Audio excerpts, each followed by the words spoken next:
I am live. Oh my gosh, is it Easter? What have I done to myself? Friends, I screwed up the time. Thanks for joining me. I'm very sorry. I am trying to do a favor to our good friends over in Europe and start the stream earlier. This apparently totally confused my inner clock. So sorry if you guys have been waiting around for a minute or if you end up watching this, missing the beginning, but it's going to be worth it. We got lots of fun games, and we'll wait just a minute to start the game so everyone can get in on that. So here's what we got going on today, folks.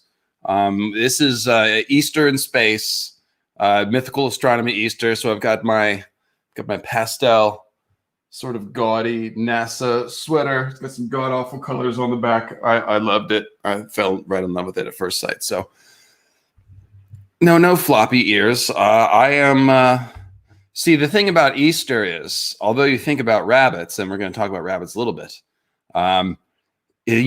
really this goes back to the spring equinox here. That's what we're talking about is essentially the cycle of the seasons mythology. That's what Easter is about. So we're going to get into all that. In particular, this is the holiday in spring. It's Beltane. No, Beltane is when the horned god and the triple goddess marry. It's Ostara that is the spring equinox, and that one is where the horned god and the triple goddess are just sort of coming of age and starting to flirt with each other a little bit. They're not getting married yet. So yes, the horned god is a part of Easter, and we're gonna actually unpack. I did a little Easter research as far as the origins of the Imbolc. How do you say that one? That's one I wasn't sure how to pronounce. I watched several videos yesterday. But just to let you know, before I get into any of that, so we've got Easter themed stuff here. We've got, I guess I should pull the price tag off. Where's my scissors? Yes, did a little shopping. Trying to up the game here, a little preparation. So we've got an Easter basket. We've got some eggs in there. You can see there's a golden egg. There's 12 eggs. Each egg, inside of each egg is a quote, not an entire quote, but the name of a quote. I picked 12 of my favorite egg or moon quotes from A Song of Ice and Fire. And there's a different one attached to each of these eggs. And what I'm going to have you do is send in paypal.me's to open these. And then each egg has 3 trivia questions attached to it. So basically, someone will send in a super chat. I was thinking like $10, so that they're not like too hard to get, but also they don't just go real quickly. So I figured $10 an egg. We've got all these eggs. So basically, someone sends in a super chat. Not a super chat. I'm sorry. These are going to be all PayPal. Send in a PayPal. Give me your YouTube name. Tell me you want to open an egg. And then we'll open an egg. And before I read the quote, there'll be 3 trivia questions. The trivia questions will be open for everyone. So you don't have to. This isn't just a pay-for-play thing, of course. I'm trying to make it fun. So there'll be 36 trivia questions total, 3 for each egg. And I'm going to ask the questions first. First person to answer in the chat gets a point. We're going to keep track of the points. And at the end, we'll see who has the most points for the trivia. All right. So that's how it's going to go. And here's the thing. I also have peeps. So if you're the one who sends in the super chat, not the super chat, the PayPal, use the PayPal, guys. If you're the one to open an egg by sending $10, the word egg, and your YouTube name to paypal.me, if you're the one who gets one of those 3 trivia questions right, then I will bite the head off a peep. That's what I will do. So it's you versus the field. Anyone can answer the trivia, but if you're the one who did the PayPal, then you have the opportunity to make me eat a peep. But you have to get one of those 3 trivia questions right. So it'll be real easy once we get started. So just to get things rolling before I go into the Easter. Actually, no, let's start with the Easter mythology. So yeah, no, peeps are disgusting. It's just sugar and marshmallow, and it's you know, I've got a bunch of them here, and I used to like them when I was a kid, so I'm pretty sure I can eat at least a few of these. But again, you have to both, in order to get me to eat the peep, you have to send in a $10 PayPal, open an egg, and then get one of the trivia questions right yourself versus the entire field. So we'll see. We'll see how many people can step up to that challenge. Yes.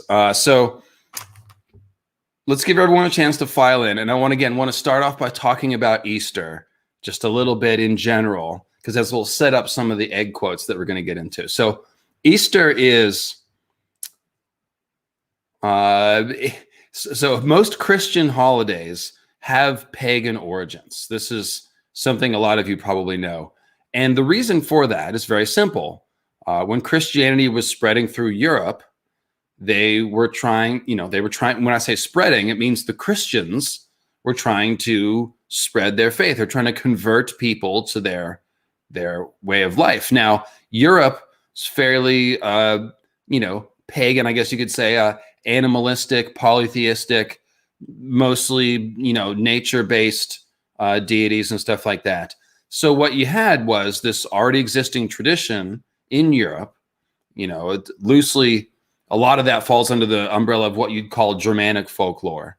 But it spreads out into Norse myth and, English myth and all that other stuff. So point is, as the Christians are trying to convert people, they didn't just sort of come along and be like, no, you have to just drop your entire culture and adopt ours. There was kind of a merger. And they said, oh, well, this idea is kind of like that holiday, so we can just put these together.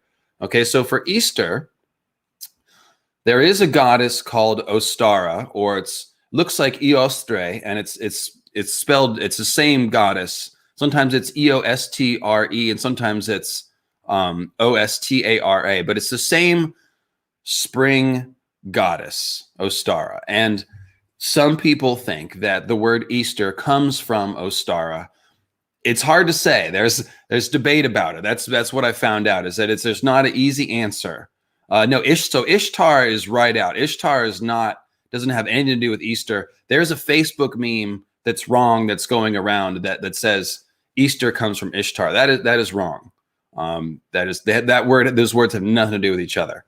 However, Ostara or Eostre, which is revered by modern pagans as a spring goddess, she may or may not have been a widespread goddess in ancient times.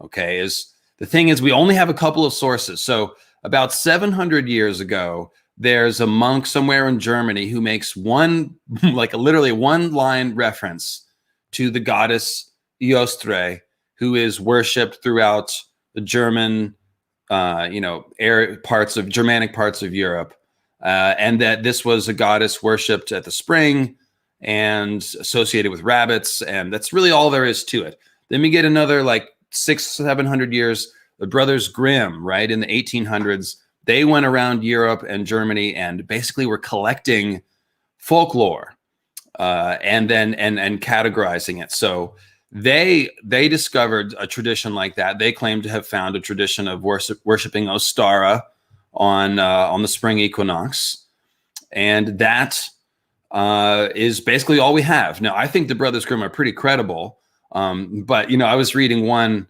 write-up, and it was like, oh, well, there's no written proof, blah blah blah. I was like, well, we're talking about word of mouth folklore here. It's not written proof, but the Brothers Grimm were pretty reputable mythographers by most accounts. So I would tend to think if they found a tradition that there is something there. However, it is all up for debate. There's nothing clear, and this kind of gets into the way that I always talk about religion and mythology and how it needs to be interpreted. People get caught up in the idea of, well, what's the original way to worship this goddess, or where did this idea, who got it from where, who stole it from where, some people would even say. And of course, this is all sort of a point of view that comes about from looking back with our modern perspective, whereas the entire past is just this sealed up thing with all these ideas. But of course, what actually happened is that it took centuries and eons for cultures to sort of merge, for myths to morph and take on the attributes of another local myth, for gods to be synchronized. All this stuff happens over a long period of time. We're just getting started, by the way. We're talking about the origins of Easter, and then we're going to get into all the trivia and stuff. Doing a little bit of intro to get everyone time to get here before we start the games. But I will go over once again how the game works in a second. But we're talking about the origins of Easter. And so, like I said, you've got, here's what I found when I did research. I found there's videos by Christian folks who are sort of trying to deny or minimize the pagan influence on Christianity. And that's basically wrong. You've got modern, pagans and Wiccans who are trying to sort of, they're sort of recreating an old religion from very old folklore, but they're also kind of making their own new thing. I find that most modern pagans are pretty much have their eyes open about that. They don't, but you will find some pagans that are like very caught up in figuring out the original ways that people worshipped these different gods and goddesses. And that's basically impossible. We have so little to go on, and so much of it is just word of mouth that you can't really, find the correct original thing or whatever. And honestly, I don't think it's that important, because what mythology and religion is all about is ideas and concepts. It's mankind trying to figure out our own shit, figure out our own psychology by creating stories and by externalizing human attributes into gods and devils and things like that in order to figure things out. But it's all about concepts, okay? So when we're talking about Easter, what we're really talking about is two things. We're talking about spring. We're talking about the moment when the days are now longer than the nights. That's what happens when it officially turns to spring. That's the magic, right? Like, some people look at midwinter as the new year because that is when the days begin to get longer. But the spring equinox, that is when we actually have longer days than nights. So this is the point at which day has triumphed over night. And so it's very symbolically important. And it was very often associated with the dawn. Those two things, spring and dawn, go together. And we find a lot of goddesses associated with both spring and dawn. Ostara is one of those. Eos, the Greek goddess of the dawn, is also associated with spring. And the reason is simple, because again, the morning of that spring equinox, this is when the day has now begun to triumph over the night. The days are longer. And so the rising of the sun, the dawn, is, how am I trying to say it? It's basically like, this is the moment when the sun is reborn or born into more power than the night. It has taken power over the night. And so Christ's resurrection sort of sat in really well with that idea, right? Because we've got Jesus being reborn, triumphing over death.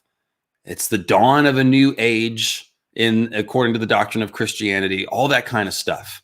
So those two laid right over top of each other. And then if you go back to Christmas, when Jesus was born, well, of course, the winter solstice, that is the new year in most occult and pagan traditions. That's when the horned god is reborn. It's the beginning of the year. And so, there's very scant evidence that Jesus lived at all. But there's really no evidence for a birth in December. Even amongst the people who believe that Jesus was a historical figure, they will even tell you there's no, like, December 25th is a date that's picked. That's even what I was taught growing up in Christianity. There was no Jesus, it was picked because that's when the horned god is born, is in midwinter. So is this whole tradition, there's this whole tradition of, essentially, like I said, as Christianity spread through Europe, their holidays and their sacred ideas merged with the ones that already existed. And that's how we get a lot of the modern traditions. So modern Christians and modern pagans, neither one of them are practicing anything that's original. They're both traditions that have evolved over time, just like basically all the traditions in the world. It's not a bad thing. It's kind of like, as an artist, I'm an artist, I'm also a musician. Sometimes there's a temptation to get stuck on your old creations and to try to, think about your old work or recapture your old work. But most artists will tell you that it's all about the next thing. It's all about the thing going forward. And so with mythology, I kind of always look askance at people that are very fixed in the past, trying to just recreate the originality and all that stuff. It's the ideas that are powerful, right? That's the mojo of this channel. That's what I'm excited about. That's what you guys are. That's what we're talking about here, is the underlying ideas. So when we talk about the spring, again, it's not about did Easter come from Ostara? Maybe, maybe not. It's the idea of a dawn, of a spring goddess, the idea of the cycle of the seasons overlaying with the life cycle of a human being. It's a very natural thing to do, right? Winter and death, spring and youth, summer and a sort of the high point of life. It's a very logical thing to do. So it turns out that when I did some digging, I went back to Proto-Indo-European because I'm trying to figure out, well, is there a connection between, like I said, the Greek Eos and Eostre or Ostara from Germanic folklore? And well, it turns out that the Proto-Indo-Europeans did have a dawn goddess, a spring goddess, who is found all across Pyre cultures. Like if you go over to Vedic India, there is a dawn goddess. I think it's called Usas. Let me pull it up here real quick. The pronunciation right. Ushas. It's got an H in there. Ushas. That is the dawn goddess of the Rig Veda. She is referenced more than any other deity in the Rig Veda, even though she's not the most popular deity now in modern Hinduism. So and you can see Ushas, it comes Eos, it's a similar root word. And it's also the same root as Aurora, or the AU that forms words that have something to do with gold, like Aurum, or there's Aurane waters in A Song of Ice and Fire. George uses that AUR prefix for dawn stuff. So one of the most important symbols of the dawn goddess, and one that George also uses in A Song of Ice and Fire, is the fingers of dawn. And this is something that I was looking in the Proto-Indo-European research. The idea of an outspread hand being associated with dawn and sunrise is one of the oldest associations anywhere that we can find. It apparently is everywhere. Like every dawn goddess that you're going to find spread throughout Proto-Indo-European cultures, you're going to find that idea of the outspread hand, the rosy fingers of dawn. So George has a quote where he pulls that exactly. And this is the fight that Tyrion has in a Game of Thrones, Battle of the Green Fork, I believe is what it's called. So it says, pale crimson fingers fanned out to the east as the first rays of the sun broke over the horizon. The western sky was a deep purple, speckled with stars. Tyrion wondered whether this was the last sunrise he would ever see, and whether wondering was a mark of cowardice. Did his brother Jaime ever contemplate death before a battle? And it says, a war horn sounded in the far distance, a deep, mournful note that chilled the soul. The clansmen climbed onto their scrawny mountain horses, shouting curses and rude jokes. Several appeared to be drunk. The rising sun was burning off the drifting tendrils of fog as Tyrion led them off. What grass the horses had left was heavy with dew, as if some passing god had scattered a bag of diamonds over the earth. The mountain men fell in behind him, each clan arrayed behind its own leaders. In the dawn light, the army of Tywin Lannister unfolded like an iron rose, thorns gleaming. So we've got, George did a double here. So first we have the pale crimson fingers of dawn in the sky. That's the traditional dawn symbol. But then he bounces it off of this inverted dawn symbol where in the dawn light, the army of Lord Tywin Lannister unfolds like an iron rose. So it's very similar. Instead of a hand unfolding, it's an unfolding flower, but it's a black flower full of, steel and death. So it's a nice pairing there. And of course, Tywin is an evil solar king. So think of things like the Lion of Night. So when you have this dark flower unfolding, that's, mythical astronomy terms, that's a dark sun opening up. So I just want to pull that out. There's your just kind of shows that George is aware of the idea of the fingers of dawn. And there's another couple of quotes where he uses it too, but I just want to grab that one.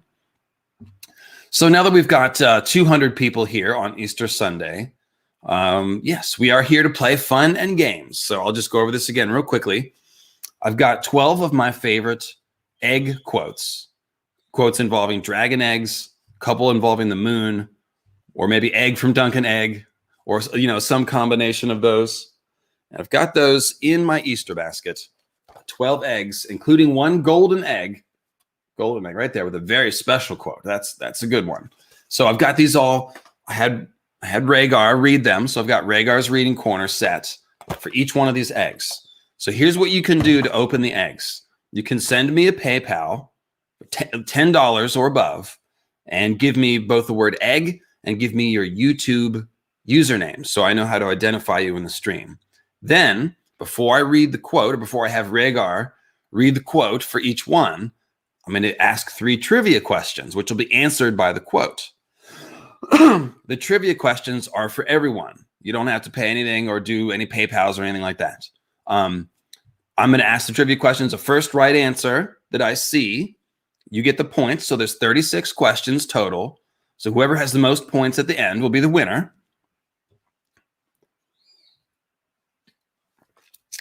And that way I've got both an egg grift, yes, and also some fun trivia for everyone. The twist is, if you're the one who sends in the PayPal, $10 PayPal to open an egg, you have the chance to make me bite the head off of a nasty peep. Yes, that's right. We have peeps. So if you're the one that sends in the PayPal and you can get one of those 3 trivia questions right, then I will bite the head off of a peep. So that's how we're going to do it. It'll be pretty clear, I think. All right. So I have already seen several PayPals come through because you guys are on top of it. Jason with a 420. Thank you, Jason. Yeah, so Crimson Templar has opened an egg. That's Jason. That's the first one. So let's see here. Randomly pick one. Hopefully it won't be the golden one first. Okay, we've got a blue egg. Let's see which one this is for Crimson Templar. Oh, Dragon Dew. Okay. Let's get this one ready. I'm so organized today. I did start the stream a few minutes late, but I am highly organized. So the first trivia question, guys, and all you have to do is just type in the answer. What is the first thing that Dany asks for as she starts to wake from her long sleep after the birth and death of Rhaego? What does Dany ask for as she's just starting to wake up from her long 3-day sleep after? I need the complete answer.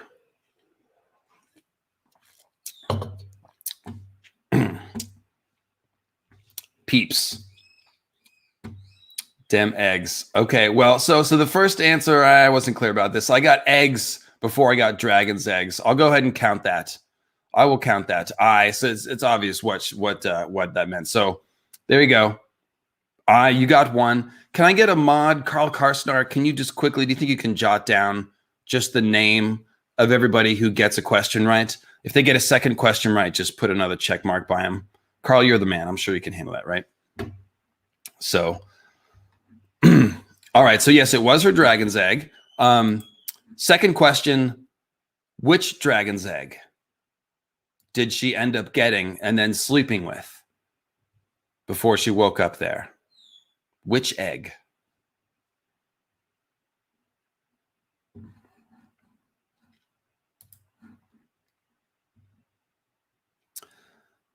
Oh, I got it again. Golden one. Yes, it's the white and gold. I will accept gold. It is white and gold egg. Quick on, I don't know if he's maybe got a faster internet connection than everyone else, but yes, I-dash. The username I-dash got it again. Let me see here. Let me highlight it so I can. Right there it is. The golden one. That is correct. White and gold, Viserian's egg. 2 for 2. Wow. It can't be a bot. No, the bot's the bot's not going to have the trivia answer. That'd be. I don't think anyone's got bots that good. But on top of it, so third question, and then we'll read the quote. What is the pale color of Viserion scales most often described as looking like? As pale as, or as white as? There's one word that's used most often for that color.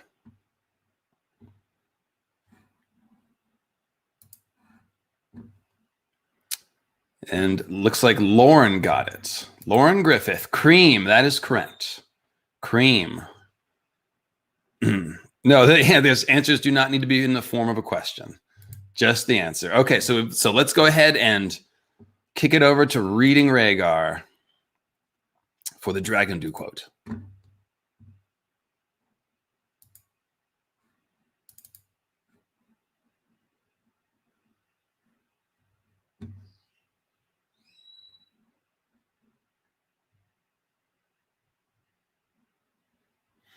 Let's see. Oh, where did these go to? There we are. Sorry, it's in the wrong directory. Apologize. I was like, where's all my... Okay, there it is. Here we go.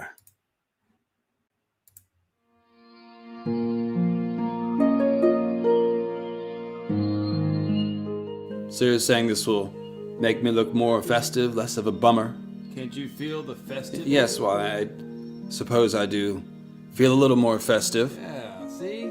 Some sort of fun wizard or something. Yeah. Some sort of prince of party time. I don't know. Yes. Well, I mean... No, it's working, yes. It's working. It's going to totally change your reputation around, man. All right. I just know it. This next selection is from A Game of Thrones.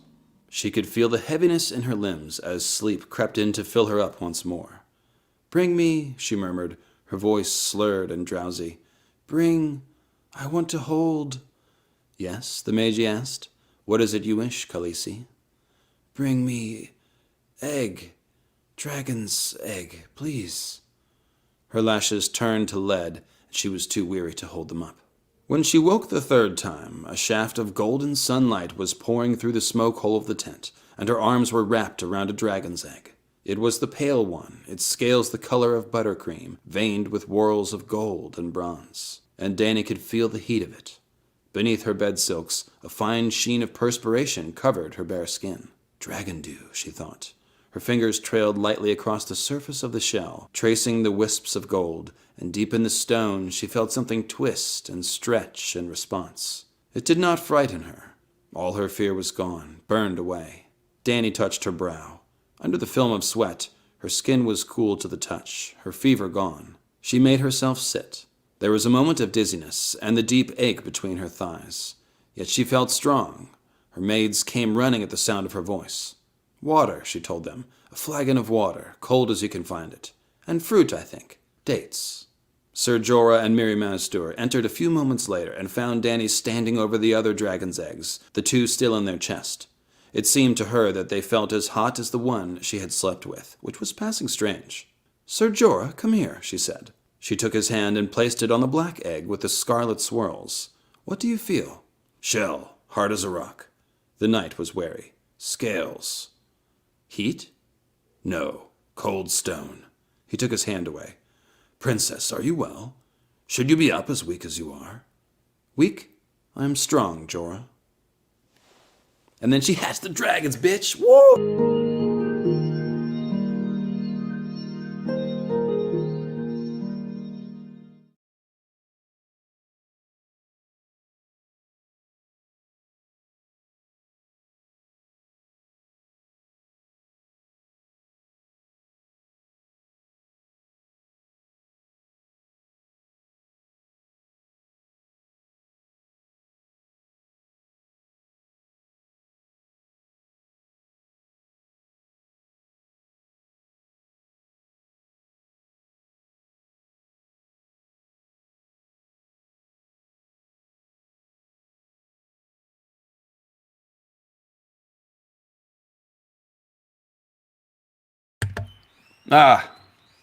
What would a stream be without a good LML muting?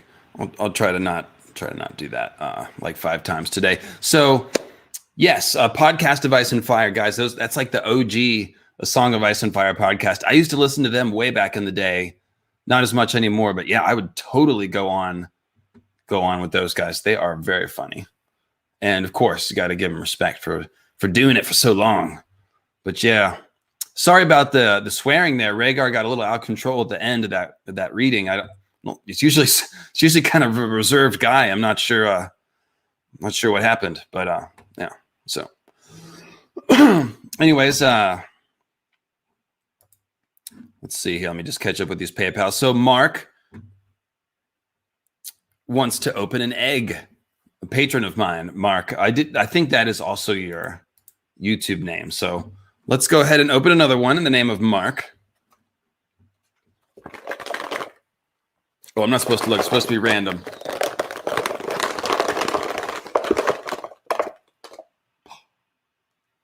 I knew I would do this. I knew it would happen. Mark, you got the golden egg on the second pick. Wow. All right. Well, there's nothing. The only thing unusual about the golden egg is that the quote is extra funny, but the game rolls on as usual. So I've got 3 trivia questions based on this quote that we're about to read. I was hoping this would take longer to the end, but so be it. So be it. So yeah, no, we can't pass it. We can't. I can't do that. Mark, Mark, he put in his he put in his $10 and he got the golden egg. So it is what it is. So folks, first trivia question. You ready? Get your fingers ready. What great house was completely erased from history on the field of fire? House.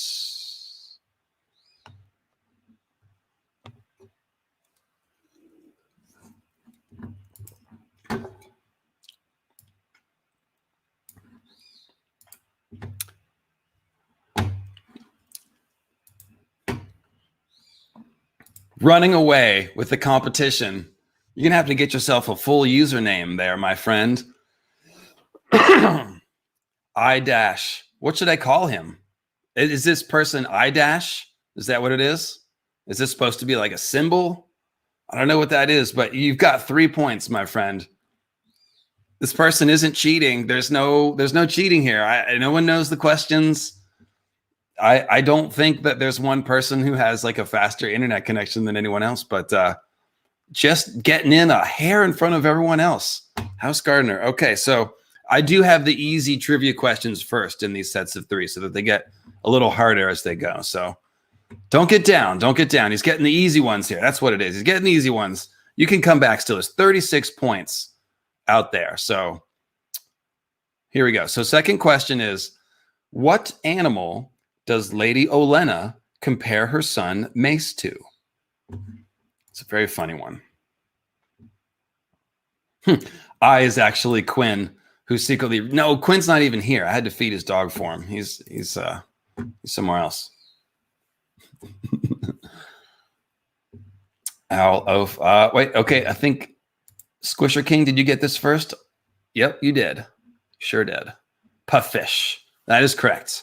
So score 1 for Squisher King. All right, Marcus, is your last chance to make me eat the peep. You have to get this question to make me eat the peep. What is the name of House Tyrell's fool?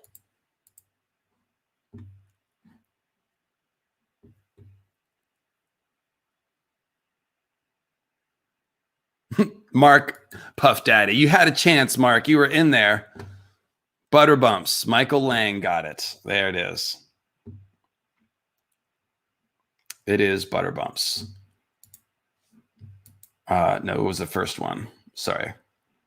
Thing is moving quick. Michael Lang. There you go. That was the first one. So score 1 for Michael Lang. And now let's kick it over to Reading Rhaegar.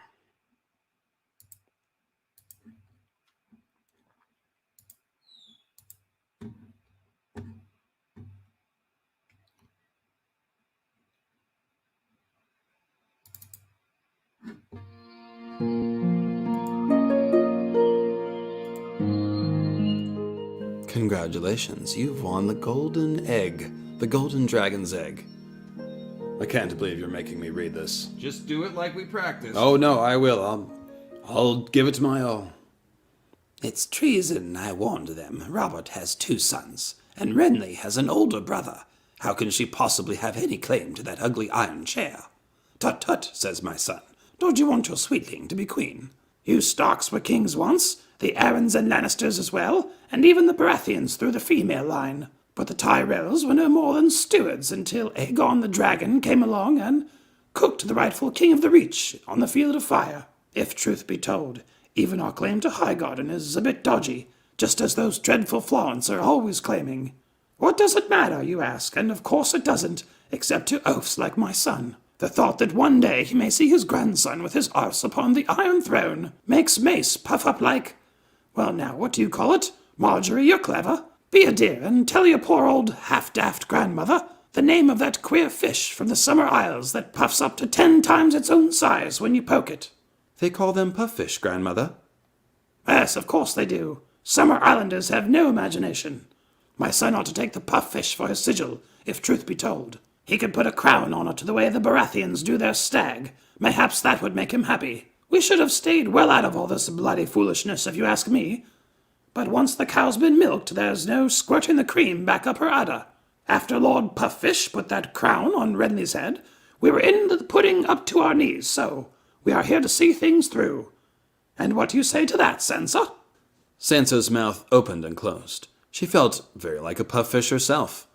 The Tyrells can trace their descent back to Garth Greenhand, was the best she could manage at short notice. The Queen of Thorns snorted.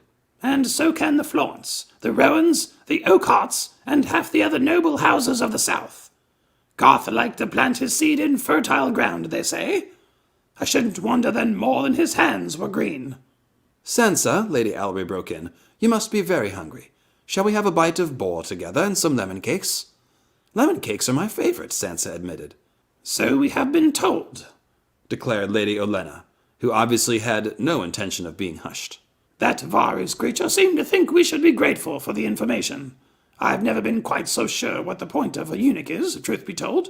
I've never been quite sure what the point of a eunuch is, if truth be told. It seems to me they're only men with the useful bits cut off. Hallery, will you have them bring the food, or do you mean to starve me to death? Here, Sansa, sit next to me. I'm much less boring than these others. I hope you're fond of fools. Sansa smoothed down her skirts and sat. I think. Fools, milady? You mean the sort in motley? Feathers, in this case. What did you imagine I was speaking of? My son? Or these lovely ladies? No, don't blush. With your hair it makes you look like a pomegranate. All men are fools, if truth be told, but the ones in motley are more amusing than the ones with crowns. Marjorie, child, summon Butterbumps. Let us see if we can't make Lady Sansa smile. The rest of you be seated. Oh, do I have to tell you everything? Sansa must think my granddaughter is attended by a flock of sheep. Butterbumps arrived before the food, dressed in a jester's suit of green and yellow feathers with a floppy coxcomb. An immense, round, fat man, as big as 3 moon boys, he came cartwheeling into the hall, vaulted onto the table, and laid a gigantic egg right in front of Sansa. "Break it, my lady," he commanded. When she did, a dozen yellow chicks escaped and began running in all directions. "Catch them!" Butterbumps exclaimed. Little Lady Bulwer snagged one and handed it to him, whereby he tilted back his head, popped it into his huge rubbery mouth, and seemed to swallow it whole. When he belched, tiny yellow feathers flew out of his nose. Lady Bulwer began to wail in distress, but her tears turned into a sudden squeal of delight when the chick came squirming out of the sleeve of her gown and ran down her arm. Sansa glanced about nervously. Butterbumps popped a whole orange into his mouth, chewed and swallowed, slapped his cheek, and blew seeds out his nose. The women giggled and laughed. Servants were coming and going, and the maiden vault echoed to the clatter of spoons and plates. One of the chicks hopped back onto the table and ran through Lady Graceford's broth.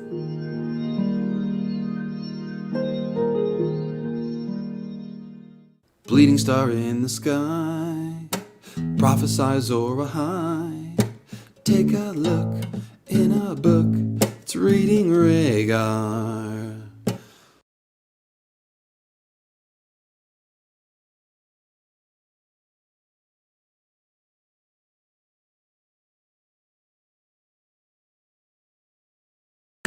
Oh, I did it again. Okay. Well, it was shorter that time. It was shorter that time. And now I'll wait for the chat to yes, tell me that I'm muted. I appreciate the mute these are good. These get my attention. Thank you. Yes, I'm almost walking and chewing gum at the same time. Yeah, exactly. Where was dummy? Exactly. You big dummy. So symbolism. There was symbolism in that one. Let's talk about it. What just happened there, right? So one of the reasons why I included the longer quote there is because not just because Lady Olenna is very amusing, talking about Garth, shouldn't wonder if some of his other bits were green or whatever.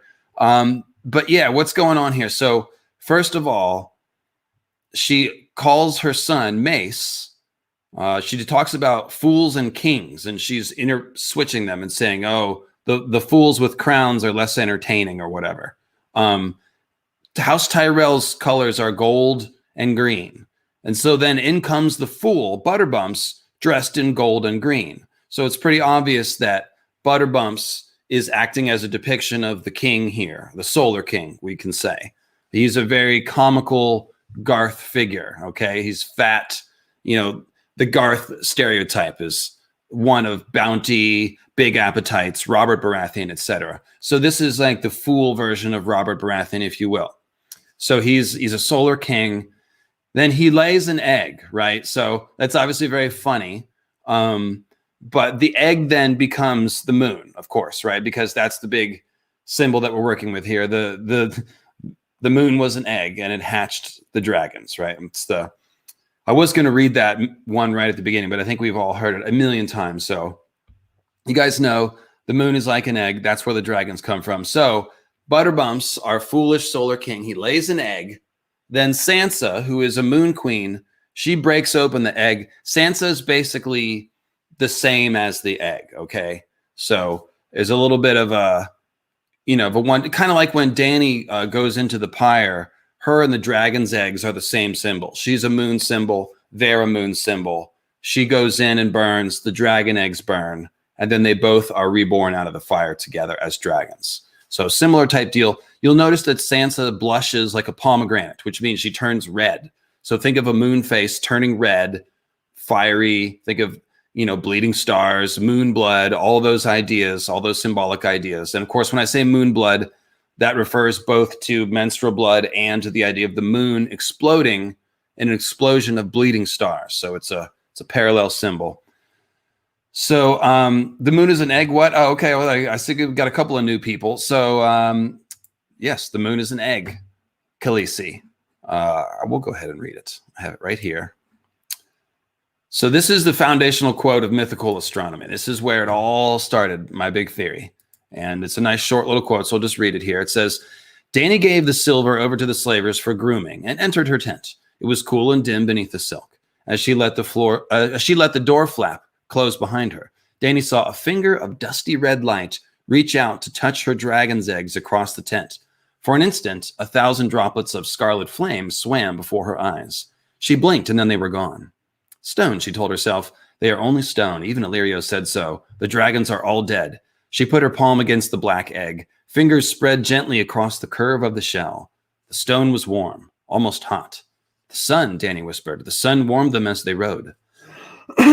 She commanded her handmaids to prepare her a bath. Doria built a fire outside the tent, while Irri and Jiki fetched the big copper tub, another bride gift, from the pack horses and carried water from the pool. When the bath was steaming, Irri helped her into it and climbed in after her. Have you ever seen a dragon? She asked as Irri scrubbed her back and Jiki sluiced sand from her hair. She had heard that the first dragons had come from the east, from the Shadowlands beyond Ashai and the islands of the Jade Sea. Perhaps some were still living there in realms strange and wild. Dragons are gone, Khaleesi, Irri said. Dead, agreed Jiki, long ago, long and long ago. Viserys had told her that the last Targaryen dragons had died no more than a century and a half ago, during the reign of King Aegon III. It was called the Dragon's Bane. It did not seem so long ago to Dany. Everywhere, she said, disappointed. Even in the east? Magic had died in the west when the doom fell on Valyria and the lands of the long summer, and neither spell-forged steel, nor storm singers, nor dragons could hold it back. But Dany had always heard that the east was different. It was said that manticores prowled the islands of the Jade Sea, that basilisks infested the jungles of Yt, that spell singers, warlocks, and aeromancers practiced their arts openly in the Shy, while shadowbinders and blood mages worked terrible sorceries in the black of night. Why shouldn't there be dragons too? No dragon, Irri said. Brave men kill them for dragon terrible evil beasts. It is known. It is known, agreed Cheequi. A trader from Karth once told me that dragons came from the moon, blonde Doria said as she warmed a towel over the fire. Cheequi and Irri were of an age with Dany, Dothraki girls taken as slaves when Drogo destroyed their father's Khalasar. Doria was older, almost 20. Magister Illyrio found her in a pleasure house in Lys. Silvery wet hair tumbled across her eyes as Dany turned her head, curious. The moon? He told me the moon was an egg, Khaleesi, the Lysani girl said. Once there were 2 moons in the sky, but one wandered too close to the sun and cracked from the heat. 1,000 dragons poured forth and drank the fire of the sun. This is why dragons breathe flame. One day, the other moon will kiss the sun too, then it will crack and the dragons will return. The 2 Dothraki girls giggled and laughed. You are a foolish, straw-head slave, Irri said. Moon is no egg. Moon is God, woman wife of sun. It is known. It is known, Cheequi agreed. Dany's skin was flushed and pink when she climbed from the tub.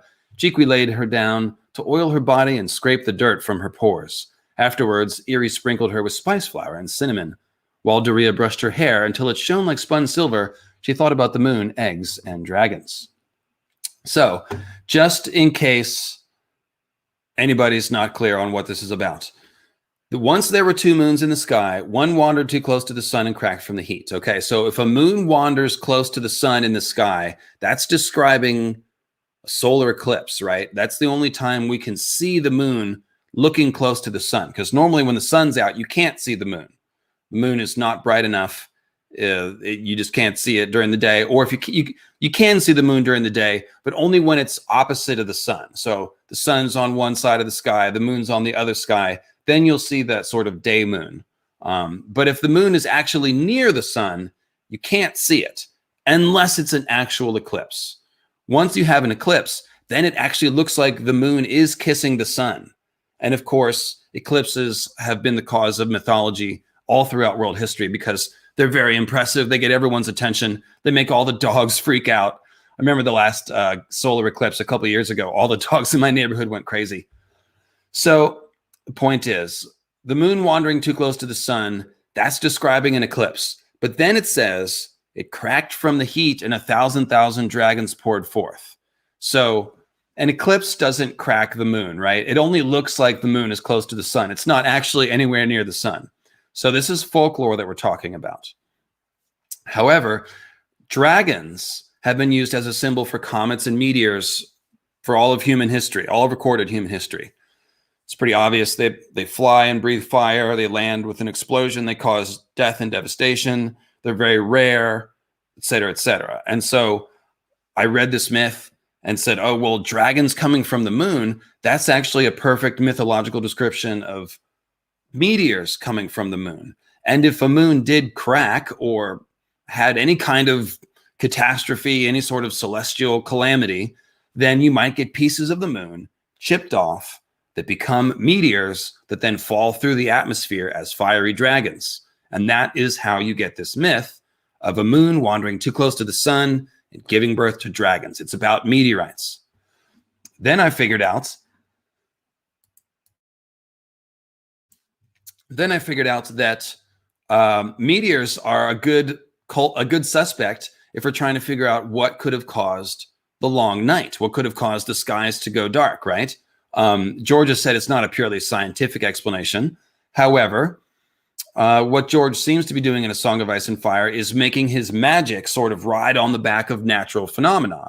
So obsidian is formed inside of volcanoes. It's cooled magma. So George imagines that it's got fire magic mojo in it. So now obsidian is called dragon glass and it can kill ice demons. It has magic in it. We've water magic, ice magic, et cetera, et cetera. We're told that the comet might be magical or might have helped the dragons hatch. So that's basically what we're talking about. We're talking about magic comets and meteors, the long night potentially caused by these meteors. Then if you flip over to the story of Azor Ahai forging Lightbringer, when Nissa Nissa was stabbed with Lightbringer, it says her scream left a crack across the face of the moon.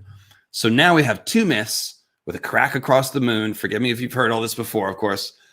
Two myths with a crack across the face of the moon. That tells you that something did happen to the moon. If you have different peoples in different areas both talking about a cracked moon in the ancient past, that's kind of like finding flood myths all over the world, right?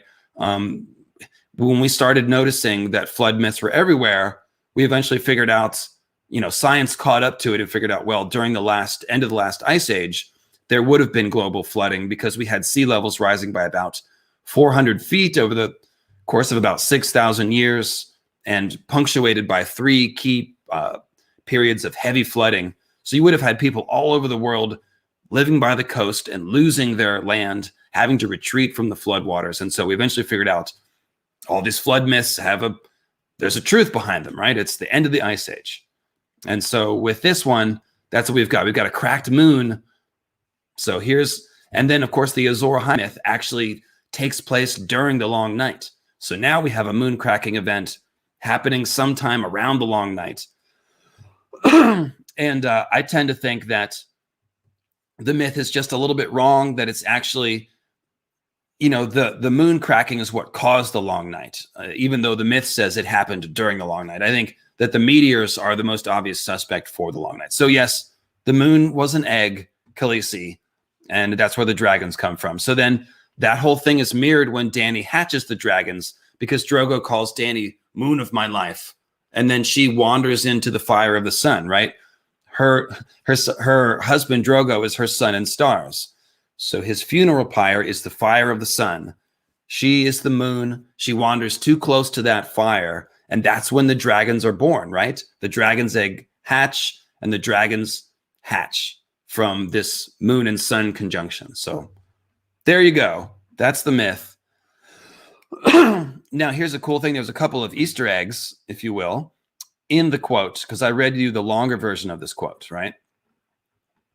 So before she gets the story of the second moon, look at this line. It says, Dany saw a finger of dusty red light reach out to touch her dragon's eggs across the tent. For an instant, 1,000 droplets of scarlet flame swam before her eyes. She blinked, and then they were gone. So 1,000 droplets of red flame. Only 3 paragraphs later, she hears that 1,000 years ago, dragons came from the moon. So 1,000 droplets of scarlet red flame, that's basically a complementary symbol. Just like 1,000 dragons coming from the moon, or meteors, or flaming swords, drops of flame. It's a similar symbol. And they're coming out of the egg. So we've got this dragon's egg showing you that 1,000 fiery things can come out of it. So it's very similar to the moon cracking and giving birth to the fiery meteors. So we've got a symbolic foreshadowing of what the myth means only like 3 paragraphs before the myth. You'll also notice that the finger of dusty red light, that's playing on that whole rosy fingers of dawn idea, which George also hits in the very next paragraph. It says, she put her palm against the black egg, fingers spread gently across the curve of the shell. So now Dany is the dawn goddess, with her hand being the sunrise, and it's rising over this black egg. So the black egg is like a dark planet, or like a dark world, a nighttime world, and Dany's hand is stretching out across it. So I thought that was really cool as far as the fingers of dawn symbolism that we started off the stream talking about. So yeah, no, not derailed. You thought it was derailed, but I brought it back to the eggs and the Easter. But let's go ahead, and you guys have gotten ahead of me with the egg opening. So next up, Mark opened the last one. Next is Didelphimorphia, opening an egg. She says she won't make me eat the disgusting peeps. No, you should try. Try to make me eat the peeps. Oh, cool. You live in Jerome? So I got this Pussifer poster from the Pussifer store in Jerome, Arizona, because I went there. Yes. Maybe I met you. It was in, I don't know, 5 or 6 years ago or something like that. But yeah, small world, small world. By the way, the Pussifer is Maynard from Tool's, one of his other bands. And Maynard owns vineyards in Arizona and has a little wine shop. And he's also got this little store for all the Pussifer gear and Tool gear. So, and I'll also take the time to point out my new Kali poster since I just got that. And we've been talking about Kali lately. See if I can get it a little closer so you guys can see it. Isn't she lovely? Got to get the light reflecting off of it. Yes.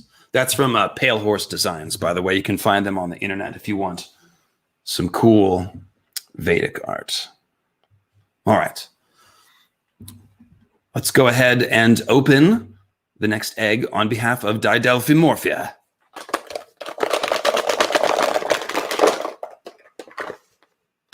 We have a blue egg, another blue egg. Ah, egg thief. All right. This is a good one. All right, it's trivia time. One thing I will say about the trivia and the stream, it's imperfect. Not everybody, I mean, there's, small lags for people. So I'm sorry if you feel like your answers aren't getting in quick enough. It is known to be an imperfect thing trying to do trivia on YouTube like this, but hopefully we're having fun just trying to think of the answers, even if you haven't gotten any yet. But here we go. Next trivia question. Let's see. This is for Egg Thief. Who is the only known successful thief of dragon's eggs? This person has 2 names, so there's 2 points available. I will take either name or both names. You can get 1 or both points if you can get both in first.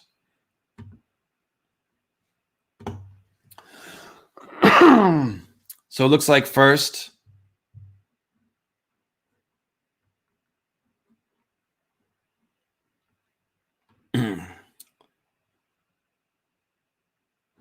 Petey McCook got just the first name, Elissa. I'll tell you what, I will give you 1 point, Petey.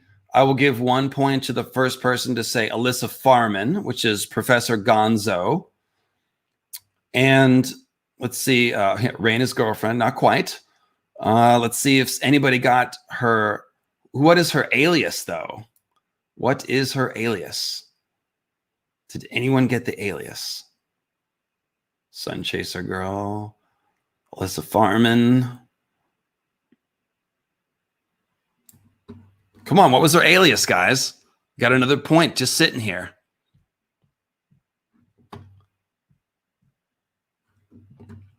Okay, I will again give, I will award 2 points here. I've got a slightly imperfect, but first answer, Alice Hill. Alice Westhill is the full name, but Alice Hill is very close. Hill is the bastard name of the Westerland. So I will give a point both to Isabel and Kvesin there.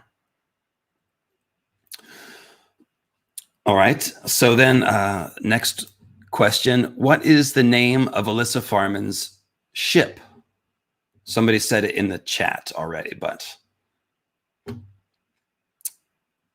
that's okay.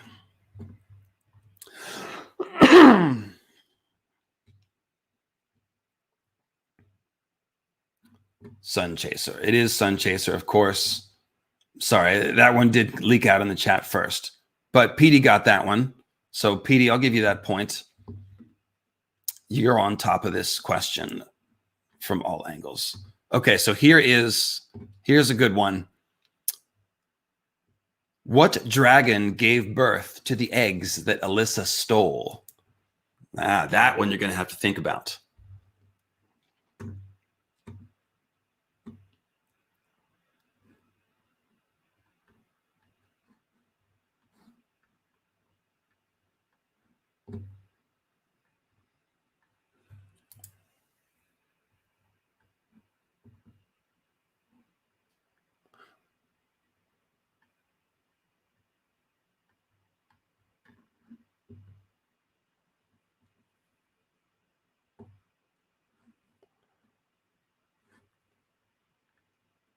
Looks like the Red Eye of Starfall has it first.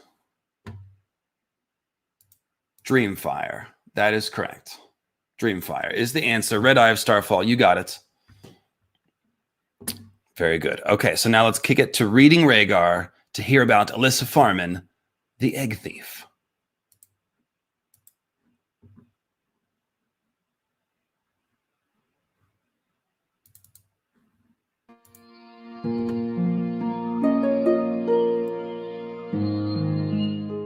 Welcome back to Rhaegar's Reading Corner, out in the living room. Anyway, this next section is from Fire and Blood. Only then did Rhaena Targaryen mount Dreamfire to fly to the Red Keep and inform her brother of what had transpired. Elissa has no love for dragons, she told the king. It was gold she wanted, gold to build a ship. She will sell the eggs. They are worth a fleet of ships.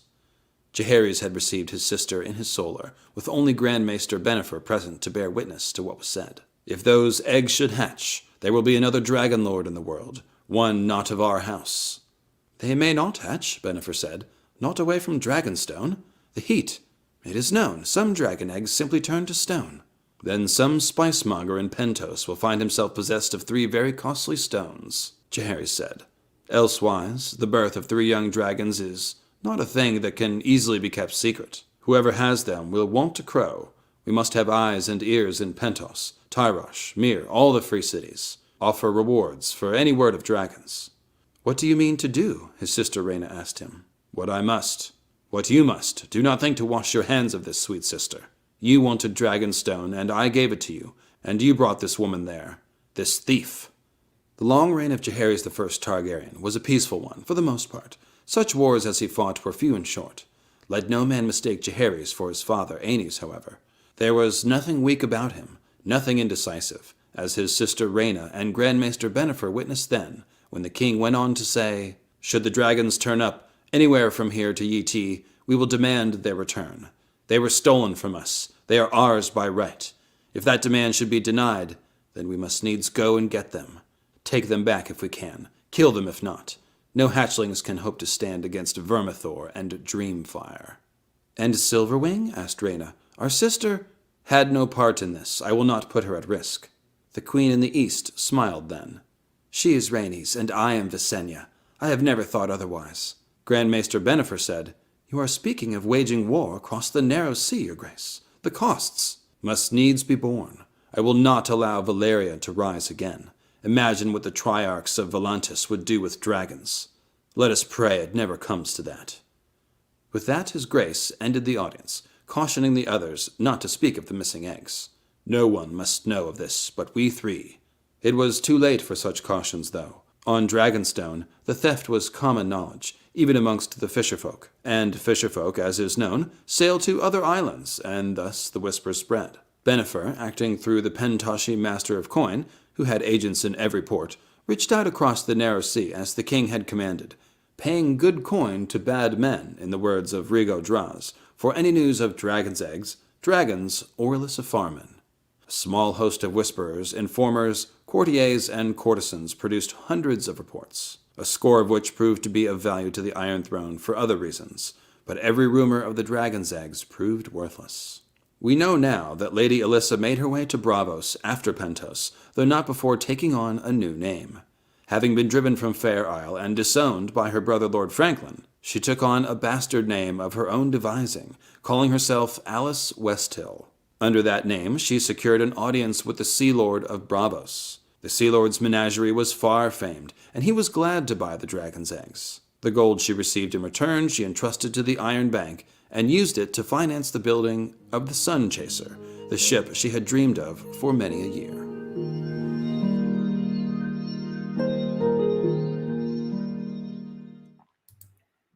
I have successfully not muted myself, yes. Woo! All right. So there we go. Elissa Farman, stealer of Sun Chaser.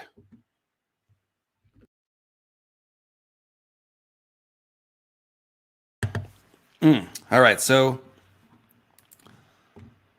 that was the egg thief. And there's not a lot of symbolism here. This is mostly very fun, fun trivia for actual Westeros. These are, of course, most likely Dany's eggs, right?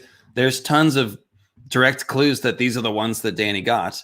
He says some spice monger in Pentos will find himself possessed of 3 costly stones. Well, Illyrio's a cheesemonger, so pretty close. And there's another line. Let's see. When he says, if the dragons hatch, everyone will hear about it. And we see that, as soon as Dany hatches the dragons, people start hearing wild rumors about it. So that is indeed true. So it seems pretty clear that these are Dany's eggs. Elissa Farman, sold them.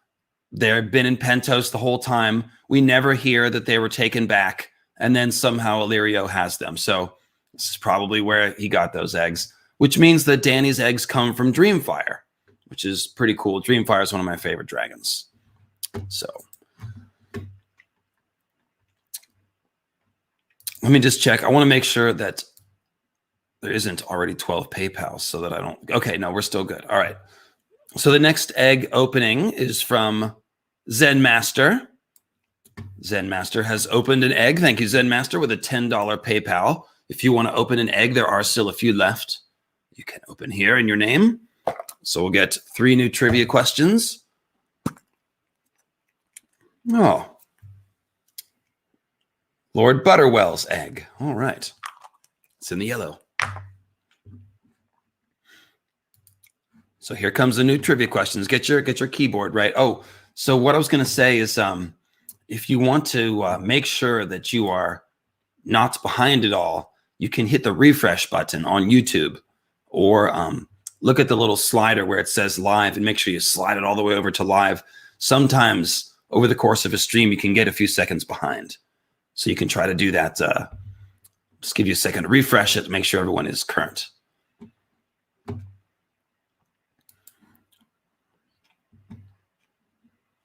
Butterwell's egg.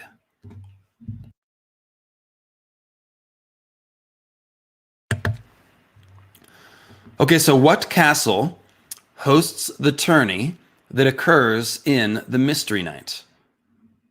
Bonus point if you can tell me what significant building material the castle is in part made from.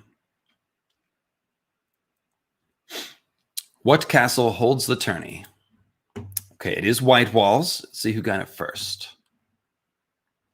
Katie Shepherd. White Walls. Congratulations, Katie. You got that one. Cheesecloth said White Castle. You might have been hungry for a burger there, buddy. So close. So close. Katie Shepherd got it. Did anyone tell me what the... yes, Weirwood. Let's see who got that one first. Oh, it looks like Cheesecloth got that one. Did he? Let's just make sure. Sorry, when the chat moves quick, I got to just make sure I didn't miss anybody. So yes, Cheesecloth did get Weirwood, and it's rafters. They're Weirwood rafters, by the way. So point for Cheesecloth there. Very good. It is made of white stone, but of course, white stone is not very significant. It's the Weirwood that is especially significant. It makes the castle a Weirwood symbol, especially with the well. So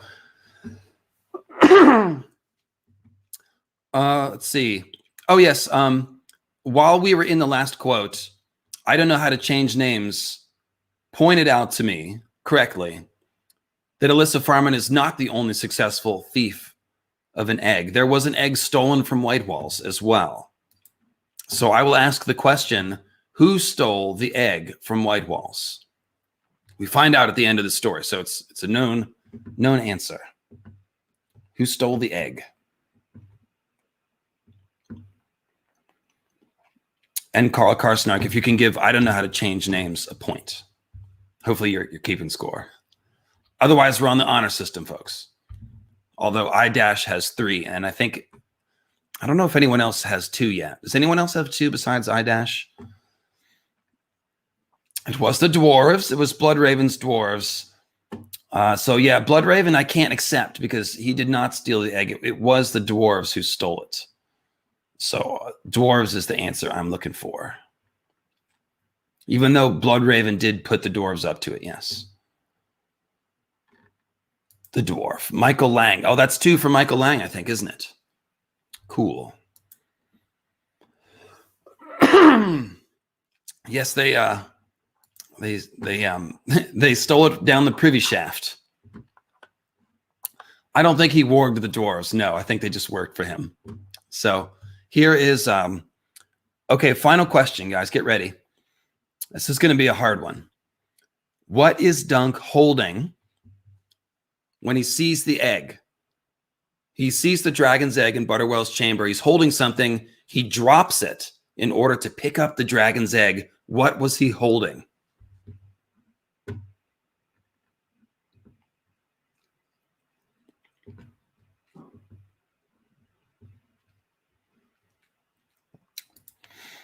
Very close, Michael Lang, very close. But he was holding something else after the Frey bride and before the egg. Correct. He was holding a dwarf. That is right. That is right. And that is the first one. Yes. So miscellaneous. You get that one.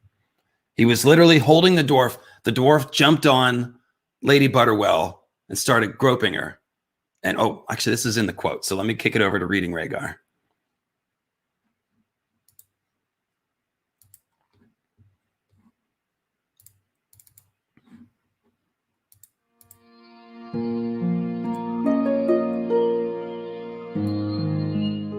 Reading Rhaegar, Reading Rhaegar. Take a look in old books. It's Reading Rhaegar. Reading Rhaegar. This next selection is from The Mystery Knight. When Dunk finally plopped the bride onto her marriage bed, a dwarf leapt in beside her and squeezed one of her breasts for a bit of a fondle. The girl let out a squeal, the men roared with laughter, and Dunk seized the dwarf by his collar and hauled him kicking off Milady. He was carrying the little man across the room to chuck him out the door when he saw the dragon's egg. Lord Butterwell had placed it on a black velvet cushion atop a marble plinth. It was much bigger than a hen's egg, though not so big as he'd imagined. Fine red scales covered its surface, shining bright as jewels by the light of lamps and candles. Dunk dropped the dwarf and picked up the egg, just to feel it for a moment. It was heavier than he'd expected. You could smash a man's head with this and never crack the shell. The scales were smooth beneath his fingers, and the deep, rich red seemed to shimmer as he turned the egg in his hands. Blood and flame, he thought, but there were gold flecks in it as well, and whirls of midnight black.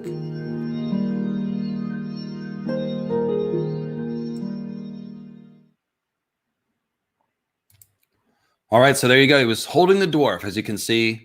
I also picked that quote not only for the fun bit about the dwarves, but because it's just a lovely description of an egg and the red. Like, we don't get a red dragon in the main story, disappointingly. We get Caraxes and Meleys, the Red Queen, in Fire and Blood, but here we have a red dragon's egg, so it gets a very lovely description. So there you go. There you go. And of course, just to put a coda on that, when Egg and Dunk are talking to Bloodraven at the end, who is no longer disguised as Maynard Plum, it says, "I have a question too," said Egg. "I begin to understand why your father was so willing to be rid of you. What more would you have of me, cousin?" "Who took the dragon's egg? There were guards at the door, and more guards on the steps. No way anyone could have gotten into Lord Butterwell's chamber unobserved." Lord Rivers smiled. "Were I to guess, I'd say someone climbed up inside the privy shaft." "The privy shaft was too small to climb." "For a man. A child could do it." "Or a dwarf," Dunk blurted. 1,000 eyes in one. Why shouldn't some of them belong to a troop of comic dwarfs? That's actually the last lines of the story. So,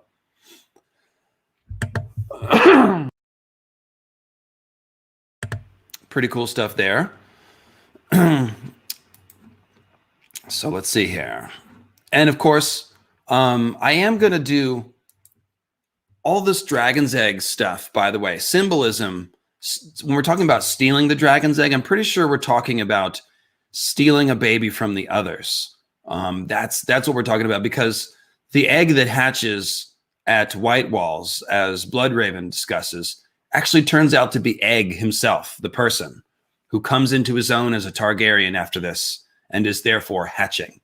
Because people saw, John the Fiddler saw a vision of a dragon hatching, and it turned out to be Egg. So the idea of stealing eggs is actually pretty closely parallel to stealing children, and stealing children from the others is a big deal. So I think that also you notice, going back to that Butterbums quote, right?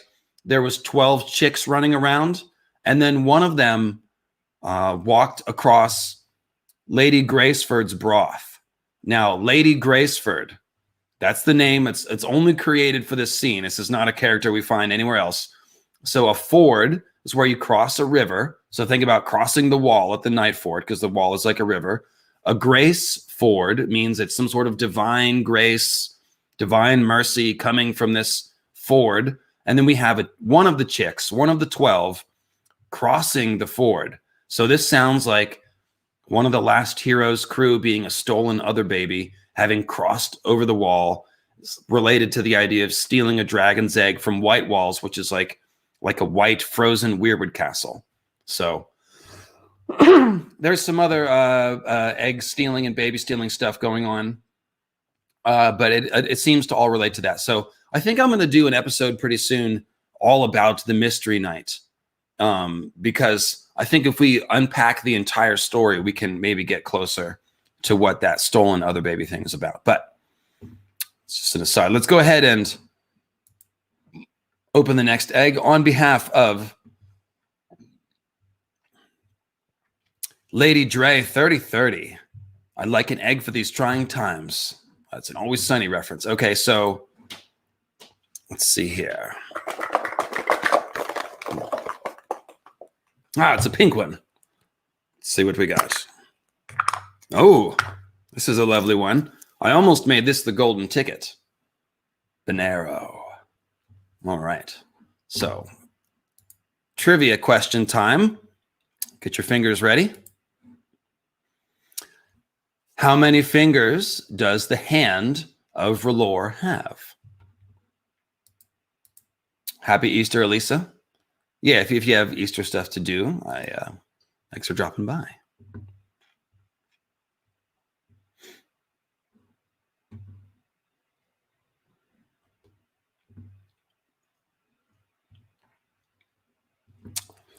$1,000. That is correct. Oh, no, I'm sorry. Kavison got it first. Kavison.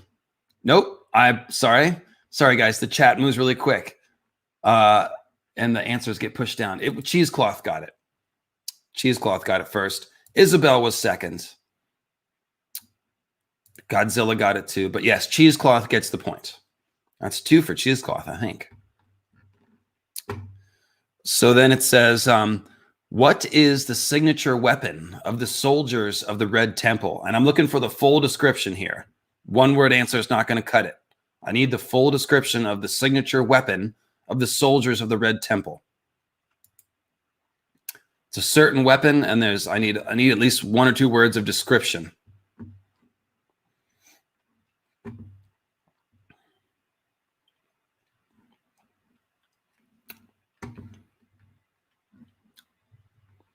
Flame spear. Yep, I'll take that for sure. It is a spear where the point is like a flame. So that is exactly right. Throwing spear, very close, but we needed the description. Flame spear, that is correct. So get 1 for Idhif Senrod there. Last trivia question for this one. What body part has the high priest Bonero cut off from his body, or had cut off? He's missing a body part. It's called out in the narrative. What body part is he missing?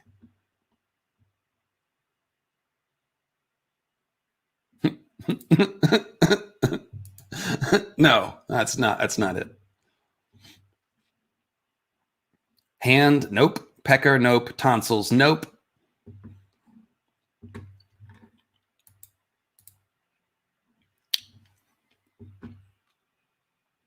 Ears, nose, nope. Manhood, nope. Toe, nope. Oh, I stumped you guys. His left eyebrow, toes, foot, nope, nope, nope. Ear, cheek, tongue, no cheating. Nobody look it up. Fingers, lips. Katie Shepherd, lips. That is correct. That is correct. Katie got it. That's a couple for Katie. Let me find you so I can highlight you here.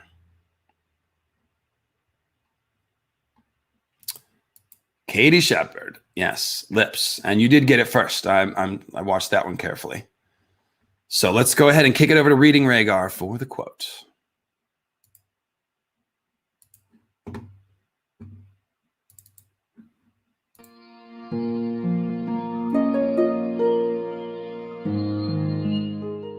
Prophesy, Azor Ahai is reading Rhaegar. Hey man, you ready to start? Yeah, no, I'm ready. I'm ready. I was just that sounded pretty cool. What was that? just doodling about a little bit. Yes, you know. Oh, okay. All right. Yes. So we have our first quote is Bonero's Finger of Fire. This is from A Dance with Dragons. You gonna be okay reading off the phone there? No, I'm fine on the phone. The phone works. I understand we forgot to charge the iPad. No, Yeah. I was using it last night. So What were you doing? just Googling a couple things. You know. Oh, okay. Cool. Sure, that's fine. Bonero's high voice carried well. Tall and thin, he had a drawn face and skin white as milk. Flames had been tattooed across his cheeks and chin and shaven head to make a bright red mask that crackled about his eyes and coiled down about his lipless mouth. "Is that a slave tattoo?" asked Tyrion. The knight nodded. "The Red Temple buys them as children and makes them priests or temple prostitutes or warriors. Look there." He pointed at the steps, where a line of men in ornate armor and orange cloaks stood before the temple's doors, clasping spears with points like writhing flames. "The Fiery Hand, the Lord of Light's sacred soldiers, defenders of the temple. Fire Knights. And how many fingers does this hand have, pray?" 1,000, never more and never less. A new flame kindled for every one that gutters out. Bonero jabbed a finger at the moon, made a fist, spread his hands wide. When his voice rose in a crescendo, flames leapt from his fingers with a sudden whoosh and made the crowd gasp. The priest could trace fiery letters in the air as well, Valyrian glyphs. Tyrion recognized perhaps 2 in 10. One was doom, the other darkness. Shouts erupted from the crowd. Women were weeping, and men were shaking their fists. I have a bad feeling about this. The dwarf was reminded of the day Myrcella sailed for Dorne and the riot that boiled up as they made their way back to the Red Keep.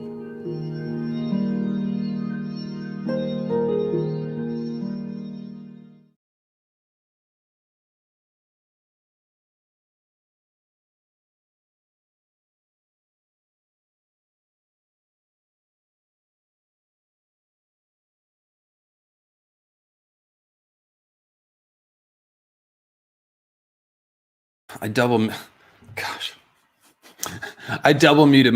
muted myself on the screen and the thing, and then only on. Guys, I slept like 4 hours last night. All right, cut me some slack. I was up late editing these Reading Rhaegar quotes and writing shit on little plastic eggs, and I didn't sleep much. So sorry, I'm doing as best I can. I did finish the preparations though before the stream, and that was the important thing. So as I said, this is essentially Bonero acting out my moon theory in a game of charades, right? He points at the moon, he makes a fist, so his fist represents the moon. Then it opens with fire leaping from his fingers. And we just saw that the Fire Knights are called the Fingers of R'hllor, and they have fiery spears, and there's 1,000 of them. So when we see Bonero's hand opening and fingers of fire, we should think about 1,000 fingers of fire, which are like flaming spears, and it's just very obvious moon meteor symbolism. So he points at the moon, shows it exploding, and then he paints the glyphs doom and darkness. That was a Valyrian glyph right there. It's lots of swirlies in any case, doom and darkness. That's what happened during the long night, obviously. So this is basically Bonero explaining to people how the long night happened, I think. Like literally, he's explaining that the moon exploded and that bad shit can happen when the moon explodes. I mean, I think that's what, I don't know what else he could be telling them. So yeah, gotta love that quote. I remember the first time I read that after figuring out my initial moon theory, and it was just like, Wow, it's right there. There it is. It's my theory. Anyways, next egg is going to be opened by... Oh, and Morley, by the way, you sent me a super chat at the beginning of the stream. Thank you. I forgot to call you out for it, but thank you. I see you here also in the PayPal roll. So I will double thank you. Happy Easter. All right, Maura. So let's go ahead and open an egg in your name. My stalwart myth head friend. Ooh, it's a green egg. We haven't had one of those yet.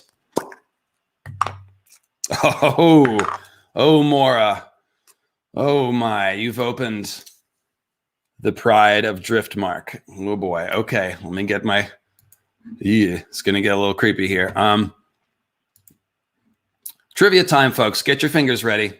On behalf of Morley, if you can get one of these, remember, you can make me eat a peep. So far, no one has made me eat a peep. I'm slightly disappointed. What Targaryen prince was held hostage during the Dance of Dragons? Yeah, you're hearing birds, not moon meteors. What Targaryen prince was held captive?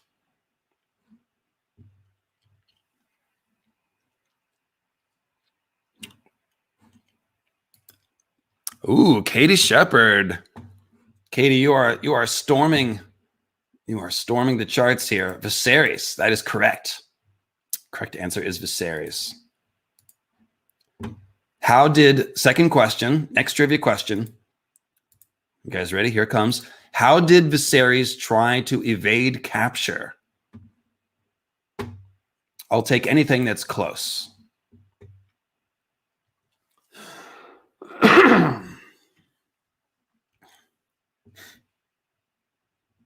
Shaving his head, that's wrong. Flying around, that is wrong.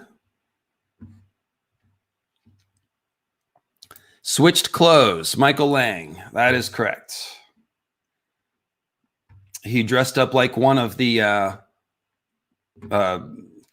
serving lads or whatever.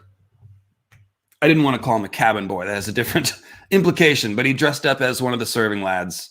Yeah, so let me see. Who got that one first?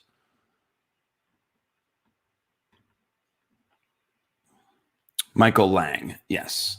Sorry, I can't find your comment to highlight it, but it was Michael Lang who got that one. So then, last question. This will be a little harder. What princess was attacked by her own hatchling in her cradle? Give me. I need the name. First name.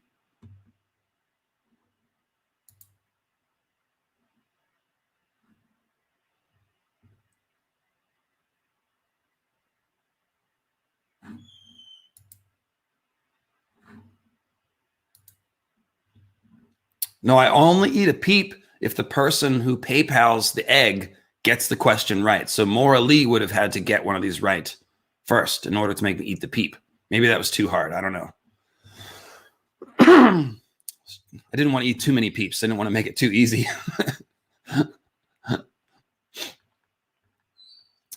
Lena is the correct answer. Who got it first? Looks like Isabel.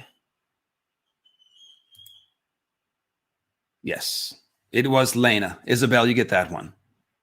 Isabel Lamego. Congratulations. All right, let's go ahead and kick it to Mr. Rhaegar for another reading. Not sure if he'll play bass or not this time.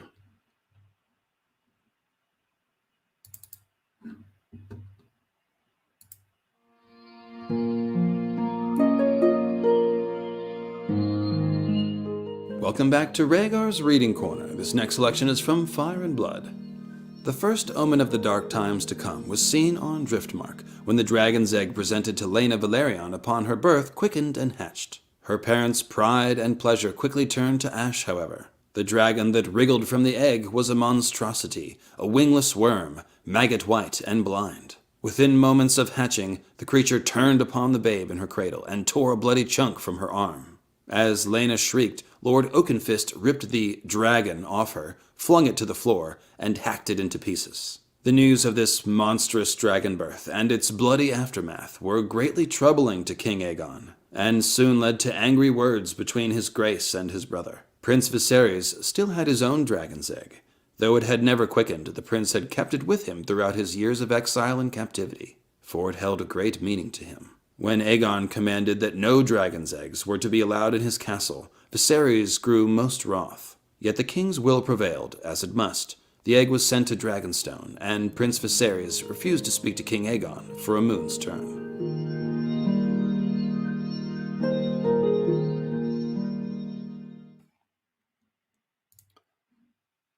All right, so yes, that was a creepy one. And of course, if you want more of that kind of stuff, check out my Great Empire of the Dawn Dracomorph theory.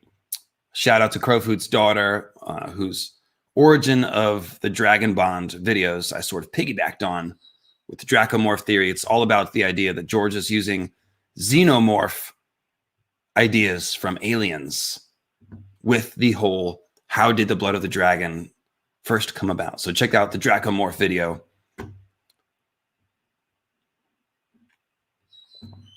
Why is everyone saying peeps? I don't think nobody I haven't been peeped yet.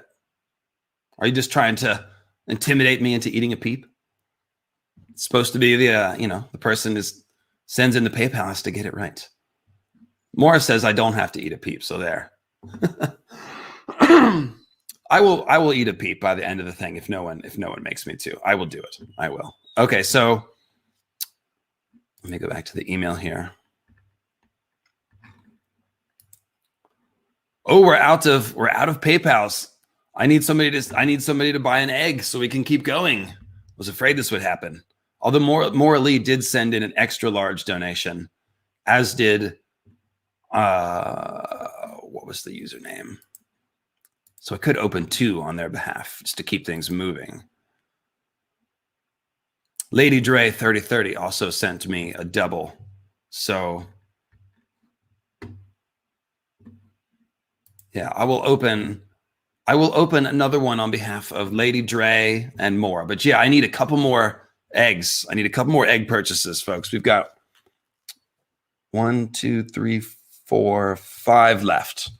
So I'm going to open one more. This will be Lady Dre 3030. You have the chance to make me eat the peep if you can get one of these next 3 trivias right. Ooh, this is a tasty one. Summerhall seeds. Seeds of Summerhall. Yes. Heavy with the doom foreshadowing here. First question. Are you ready? Lady Dre 3030, she's ready. All right, here we go. First question. What is Lord Bloodraven's alias in the Mystery Knight? It's an easy one. Like I said, I got some easier ones and some harder ones.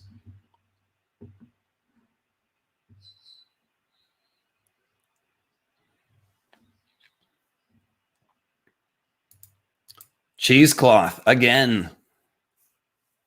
Maynard Plum. It was an easy one, but he got it first. Cheesecloth. I think that's 4 for cheesecloth. Nice. Oh, thanks, Matt. Okay, there's Matt buying an egg. Cool. Got someone come in there. Next question. Lady Dre 3030. Another chance. Make me eat the peep. Where is Egg's egg kept? Egg has a dragon egg. Where is it kept?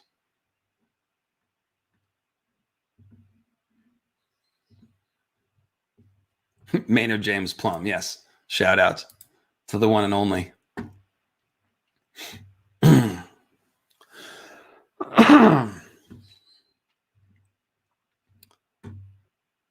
Correct. Debo wins that one. Oh, no. Sorry. There's one that snuck in before you. You did get that one pretty quick, Debo, but it looks like first was Kavayason. Oh, you've got at least 3 too, right? Maybe 4? I think he's up there. Yes, Kavayason Summerhall. Got it first. Very good. This is going to be a hard one, guys. So last one. What color is Egg's egg?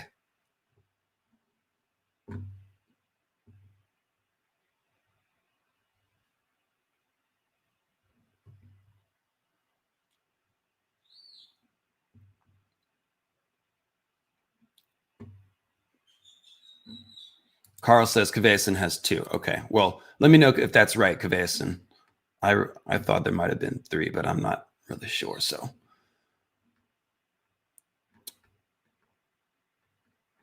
Okay, we have the right answer here. Cheesecloth strikes again. Green, correct, it is green. And Slick Willie says, was making chicken and dumplings and missed the start of the stream. Here's some money for your egg game. Also praise Garth. Thank you, Slick Willie. For your stupid egg game. No, I'm kidding. Okay, so green is correct. And now it's time for reading Rhaegar. We'll hear about Egg's egg and some heavy, heavy Summerhall foreshadowing here. Very heavy.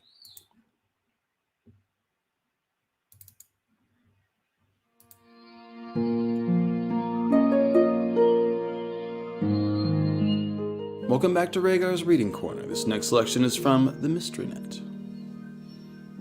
And heavily shadows Summerhall, which is, again, kind of messed up to make me read this stuff, but oh well, it's fine. It's fine. I thought we were in a grateful mood today. No, I do appreciate, the change of scenery. It is nice to be out here on the Lightbringer Studios main stage.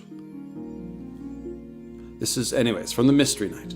The Fellowship of the Hedge had not survived the night. It was plain to see.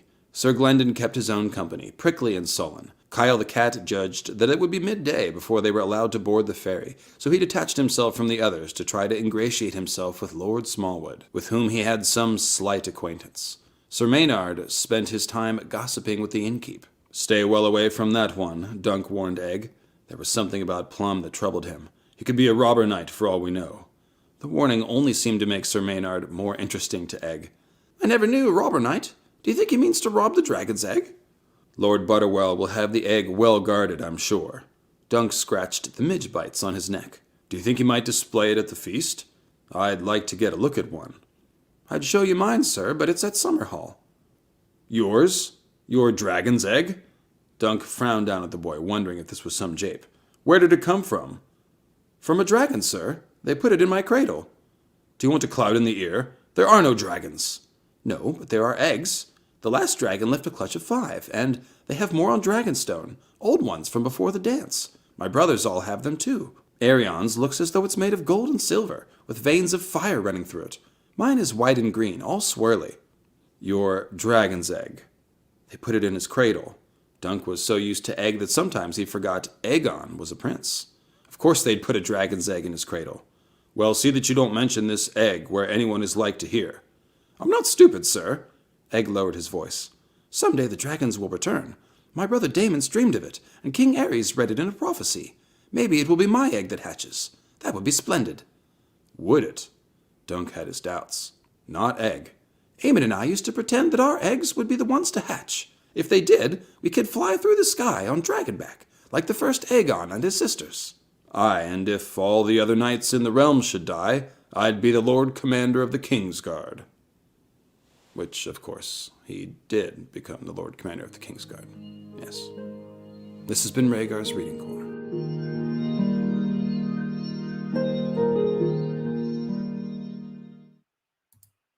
Petey McCook, who got the answer in only seconds after Cheesecloth. This is for you, Petey.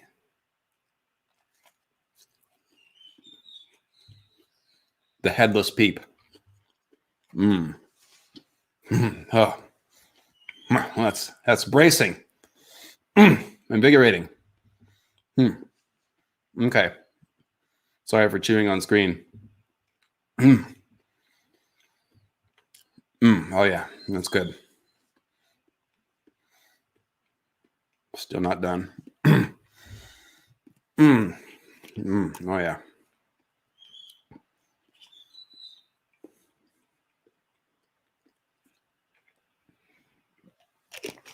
You need a chaser from the Peep. What flavor, Peep? The Peeps don't have fucking flavors, dude. They're just marshmallow cased in sugar, man. That's it. It's yellow 40 flavor. All right. The color of Egg's egg is green and white, all swirly, which sounds a lot like wildfire, right? Mine is white and green, all swirly.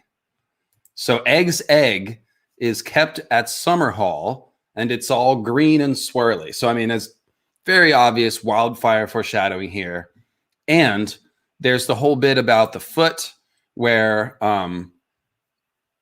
you know, Dunk was going to get his foot cut off at the Mystery Night. And instead they had that whole trial by 7 and Baelor died and all this stuff. And they talked about, oh, well, this foot must be important. Maybe the whole realm will depend on the foot. And I forget whose theory it is, but someone figured out that just as Dunk's descendant Hodor holds the door open, perhaps Dunk, you know, we know that he does something to save people at Summerhall, but we don't know what. So it's potentially something to do with his foot. Maybe he held a door open, or something he, you know, has to do with the foot for sure. And you can see it's mentioned here where it says, let's see here. Where was it?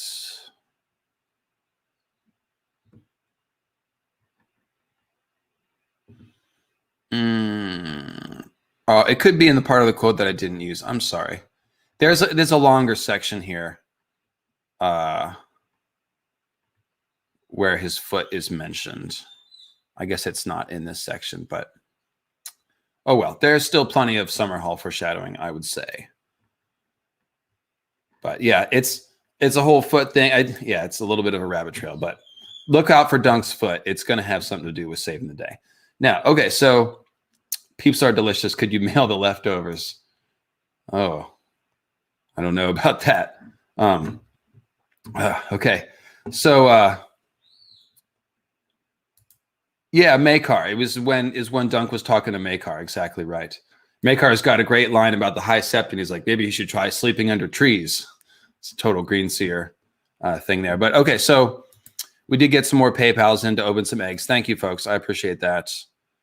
Matthew sent in one. So let's open one for Matthew. It's got a couple left here. Got a blue egg. Ooh, Winter Romance. Winter Romance. Time to get a little hot under the collar. Wow, chicka, wow, wow. All right. Winter Romance. What dragon supposedly, trivia time, guys, trivia time. Pay attention.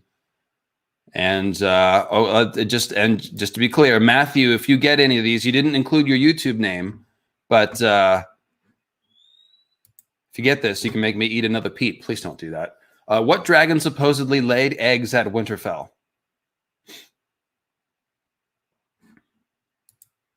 Name of the dragon. Don't give me the rider, give me the dragon. Peep fire. Scott, I give you half a point. Silverwing, Meraxes, no. Vermithor, no. Oh gosh, the first one to get the right answer didn't spell it right. I will give that to you though, just in case you're listening to it. Deb, it looks like you got it. It is Vermax. Vermax. Vermax. But yes, Vermax. Deb, you got that one. Yep, I don't see one before that. Yep, that's it. Okay. And next question. What Targaryen prince went to Winterfell to make an alliance on behalf of Rhaenyra? So what prince was riding Vermax? I didn't see the answer leak out early, so that's good. And oh, it did leak out early. That's all right. Isabel got it. Jacaerys. That's correct. It is Jacaerys. It only leaked out a second before. So from Tomard, I don't think that spoiled it. But yes, it was Jacaerys. That was kind of an easy one. Here's a tough one though. What is the name of the girl that Jacaerys, according to Prince Mushroom, supposedly wedded and bedded?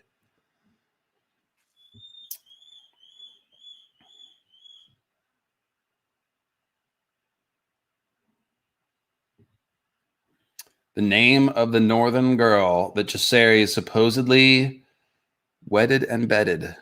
Old Nan. Terrible. Sarah Snow is the correct answer. It looks like Isabel has it first. Yep. Isabel. Lamego. It's at least 2 for you. Good job, Isabel. Sarah Snow. That's correct. So this is a great quote. Let's kick it over to Rhaegar. It's definitely one of my favorite egg quotes for several reasons.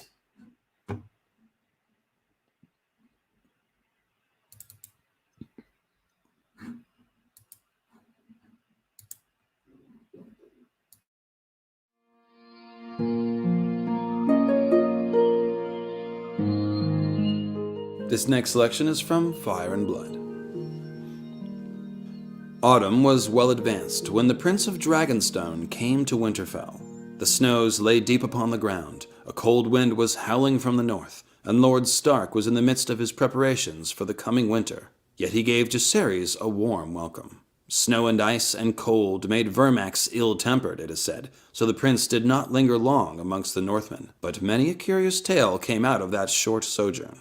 Munkins' true telling says that Cregan and Jacaerys took a liking to each other, for the boy prince reminded the Lord of Winterfell of his own younger brother, who had died 10 years before. They drank together, hunted together, trained together, and swore an oath of brotherhood, sealed in blood. This seems more credible than Septon Eustace's version, wherein the prince spends most of his visit attempting to persuade Lord Cregan to give up his false gods and accept the worship of the Seven.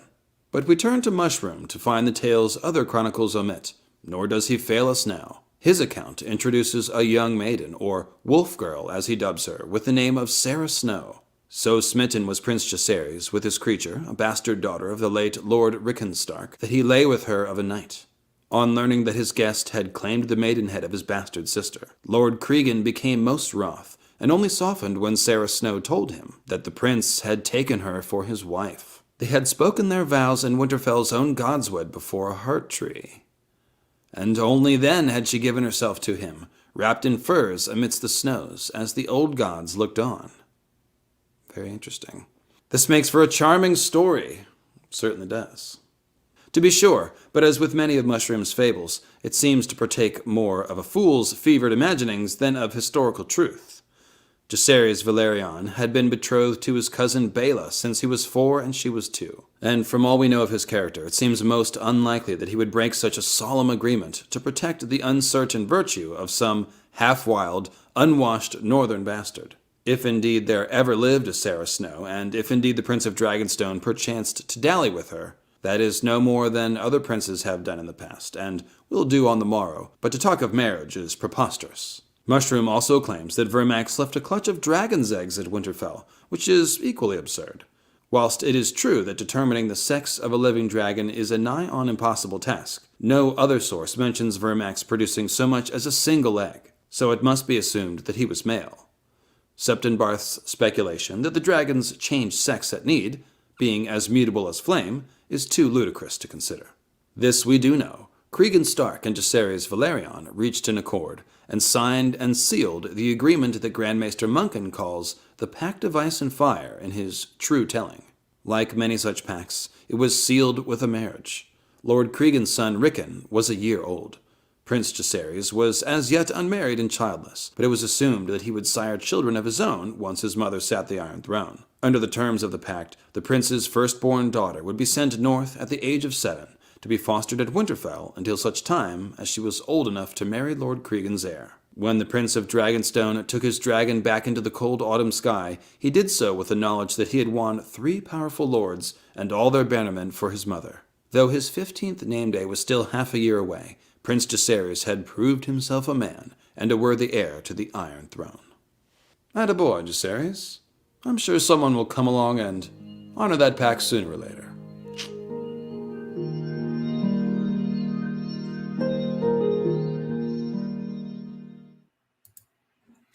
So here we, Happy Easter, everyone. Happy Easter, girl. Yeah, your pastel colors are theme appropriate, girl. Yeah, you're fuchsia like this egg, girl, look. And you came from an egg. You came from an egg, and you're a hen. Hopefully you'll never lay any eggs, because that can be dangerous. Anyways, happy Easter, everyone. I have Clea with me. She is obviously a good Easter bird. So here we are. I see we got a 4-4 tie between Isabel, Lamego, and Cheesecloth. And I think iDash has at least 3 if he's still around, he or she or they. So yeah, there we go. And happy Easter. Yes, we go back to the beginning of the stream. We talked a little bit about Easter traditions and stuff. I think it was a little half-hearted. So I did my best quick summary. Obviously, if you want to know a little more about the Easter origins, you know, YouTube is the place to go. But I have now got yes, Alan Thompson, Michael. So I've got 3 more. I've got 4 more eggs, and I got 3 more PayPals. So we only need 1. He says, okay, there we go. So yeah, you guys are keeping it going here. So next egg, on behalf of this one is Lucas. Thank you, Lucas.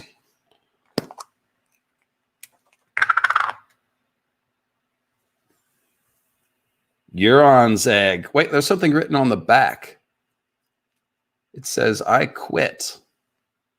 I quit. Uh-oh.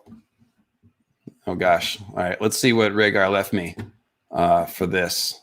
This could be bad. I quit. Not sure. I just asked him to write the things out. It's not really a big a deal. All right.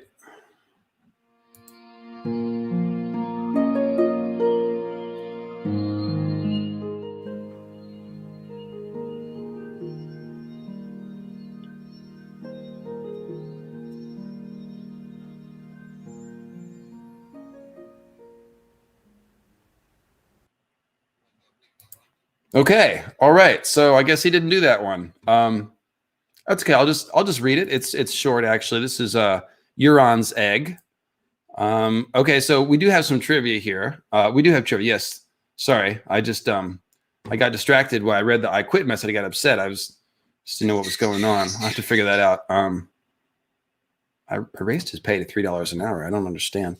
Anyway, so what 2 articles of clothing is Euron wearing when he offers Victarion shade of the evening and sends him to Slaver's Bay? Euron is wearing 2 articles of clothing specifically. They're both called out. What are the 2 articles of clothing?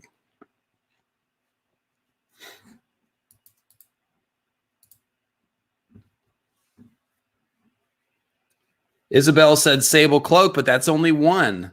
Because Entropy, I asked for both. Because Entropy gave me both, patch and cloak. So that is because Entropy got it. Look at this. This is Isabel Lamego was first, but she only said 1. And iDash was third, but they only said 1. Cheesecloth was 4th, got both. But because Entropy got in there, patch cloak. You are the winner because Entropy with both answers. You locked out the 2. You barely locked those 2 out. So good job.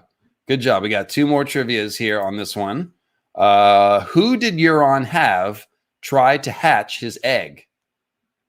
Who or what kind of person did he have tried to hatch his egg?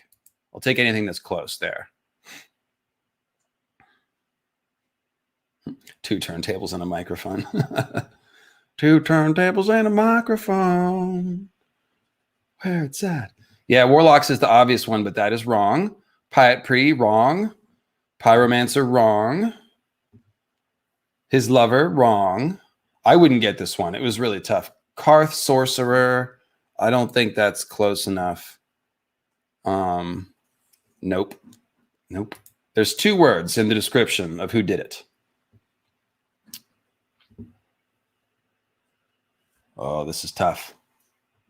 Isabel's got a close. Oh, here it is. Okay, there's a correct answer higher up. Okay, good. That gets me out of it. Lazar got it. Mirish Wizard. That is correct. That is correct. Mirish Wizard. That was a tough one, admittedly. I would not have known that. I just read it and was like, oh, I wanted to remember that. So here's a one that's pretty hard, but a little bit easier. So this should be a good one here. What is the name of the hornblower from the Kingsmoot? Hornblower from the Kingsmoot.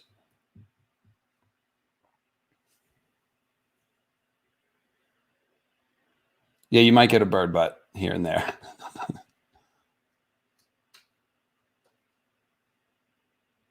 And Petey, by the way, I hope you felt honored that I bit the head off the peep in your name. I wanted to give you something there. Pickle Rick. Jeb Bush. Big Brute. No, I need a name. He's got a name. When it goes this long, I start to suspect Googling, but hopefully you guys are being honest and aren't doing that. Taking the fun out of trivia. What's the point in cheating on trivia, right? There's no point in that. Can anybody remember what's his name? So good name. It's when I say it, you will be like, oh, that's right. Oh, Katie's got it. Craghorn. That's right. Craghorn. So he's got the name Horn in his name. Craghorn. That is correct. Katie Shepherd. You get 0.001 points for Ted Cruz. Craghorn is the correct answer. All right, so let's go ahead and I will read the quote. That's right. Euron seated himself and gave his cloak a twitch so that it covered his private parts. I had forgotten what a small and noisy folk they are, my Ironborn. I would bring them dragons, and they shout for grapes, Goose. They shout for grapes. Grapes are real. A man can gorge himself on grapes. Their juice is sweet, and they make wine. What do dragons make? Whoa. The crow's eye sipped from his silver cup. I once held a dragon's egg in this hand, brother. This meerish wizard swore he could hatch it if I gave him a year and all the gold that he required. When I grew bored with his excuses, I slew him. As he watched his entrails sliding through his fingers, he said, "But it has not been a year."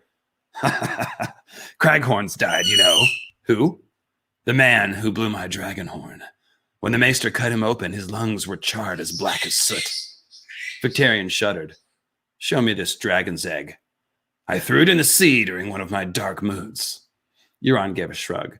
It comes to me that the reader was not wrong. Too large a fleet could never hold together over such a distance. The voyage is too long, too perilous. Only our finest ships and crews could hope to sail to Slaver's Bay and back. The Iron Fleet. So there you go. It's Euron's dragon's egg. He tossed it into the sea. No, he didn't. He did not. He did not. He actually gave that egg to the Faceless Men, and the Faceless Men killed Balin. That's pretty clearly what happened. So I think that's pretty safe to say. Okay, so the next egg shall be opened on behalf of Alan Thompson. Thank you, Alan. Let's see what we got here.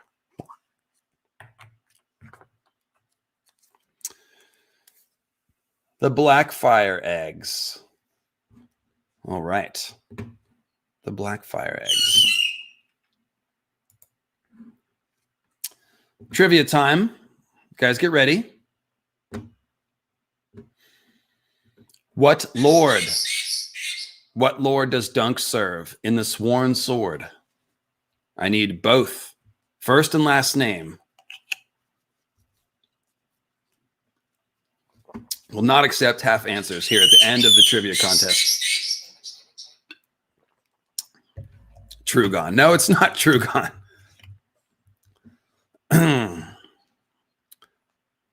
Michael Lang, Osgray Eustace. Switch the names around in the order, but that works. Michael Lang. Oh, it scrolled away. Yeah, there we go. Osgray Eustace.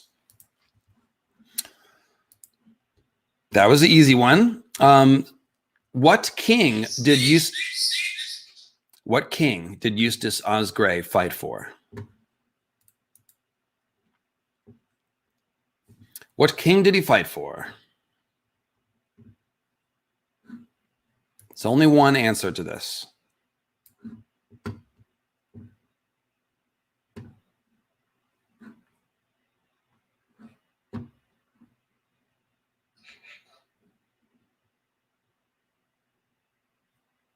I'm going to be a stickler on this. I'm not taking close, so I'm only taking the exact right answer. It is Daemon Blackfire. I saw a Daemon and a Daemon Targ, but no, it's Daemon Blackfire. That is right. Michael Lang, you got that one. It's just, you got to say the whole name. I mean, Daemon Blackfire. That's, any other Daemon isn't Daemon Blackfire. Daemon Targaryen is somebody else. Daemon Blackfire. That's the man. So that's the answer. And this is a really hard one. So this is not going to be a speed thing. This is going to be who can dig this out of their dark memory hole. What great Blackfire champion was slain on the eve of battle? Famously slain right before a great battle. Could have made a difference in the battle, but was slain before. And I have a clue ready if you guys don't get this. And it goes to, oh, nope, somebody got it. Kvaeson got it. Fireball. Correct. His son is in the Mystery Knight. That was going to be the clue, but you got it without that. All right, so let's flip it over to Reading Rhaegar. I think he recorded this one. I think it's just that one that he didn't record, so I might be taking this too seriously. Here we are.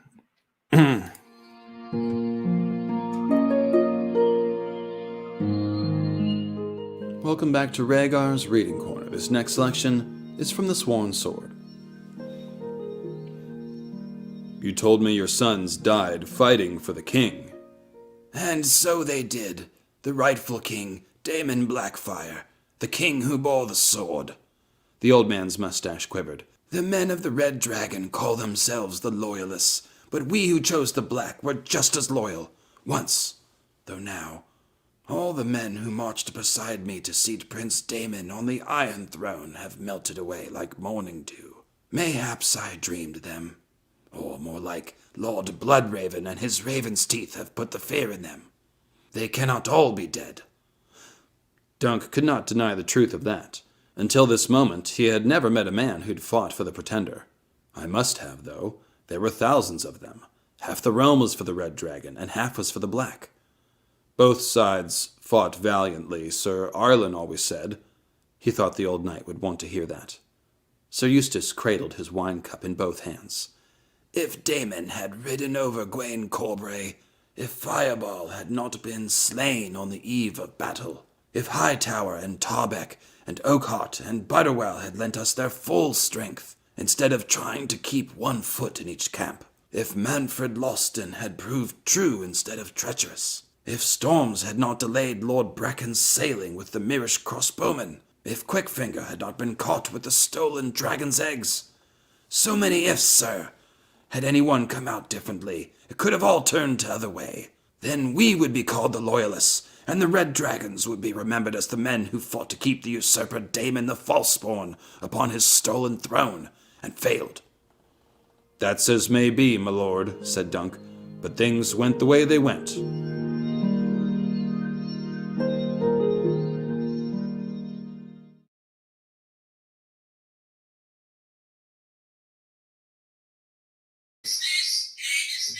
So there we go. Thanks, everybody. All the eggs are bought. I really appreciate that. You guys are cool. Hope you're having fun here. And yes, there you go. The Sworn Sword is the one where we get the most humanization of the Blackfire Rebellion. To me, the whole story just takes on a whole nother dimension in this moment. The whole time we've been worried about this small-scale squabble between two lords.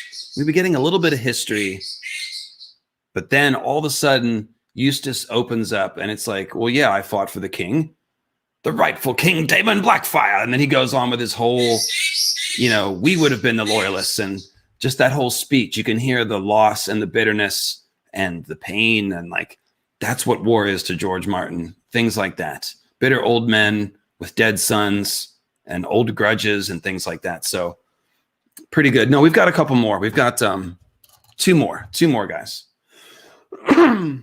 Let's see. Let me make sure. Petey, you're asking me if it went through. Yes, totally.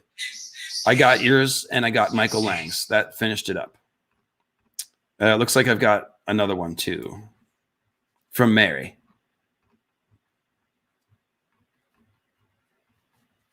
All right. So I will give, I'll tell you what.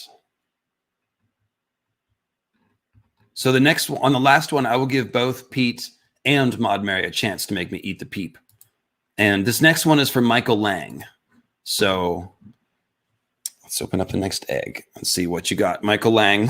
He's won a few of these, so he could make me eat a peep for sure. Aha! Illyrio the Easter Bunny.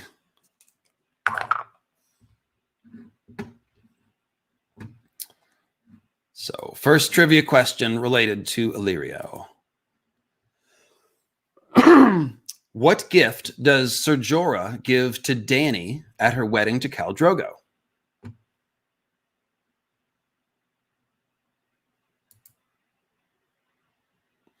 And yeah, I'm very sorry, Kali Bhakta. I moved this one up earlier so that everybody could have a chance in Europe to catch the stream. So that's why I moved the time around a little bit. I do apologize. Let's see who got it first. Cheesecloth. Books. Correct. Books is the answer. Cheesecloth got it. So that is a point for Cheesecloth. That's a big one. I think he's pulled in the lead now, correct?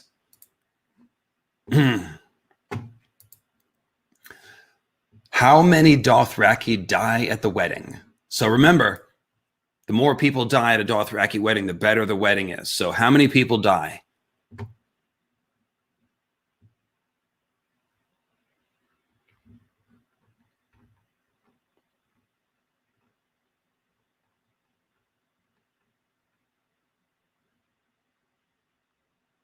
And yes, Lauren Griffith, you were second. You were right after Cheesecloth, so it was real close. On my screen, which is the final arbiter, it did get Cheesecloth in first.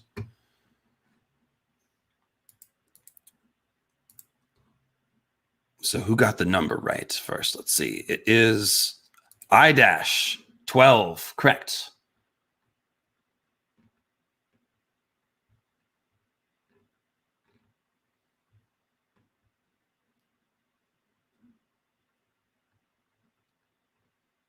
Ah, man, this thing scrolls so jerky.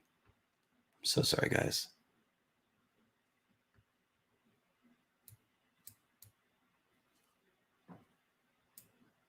Yes, 12. I-Dash is so quick. He had time to get in a wrong answer and a right answer. He says 6, no 12. Should that count? I think that counts. It's a little brave, Sir Robin. Red. No, blue. Ah. But he changed his own guess there. So yeah, I guess we'll take that 12. He did get it first. He gave me the right answer first. That's what counts. So I-Dash gets that one.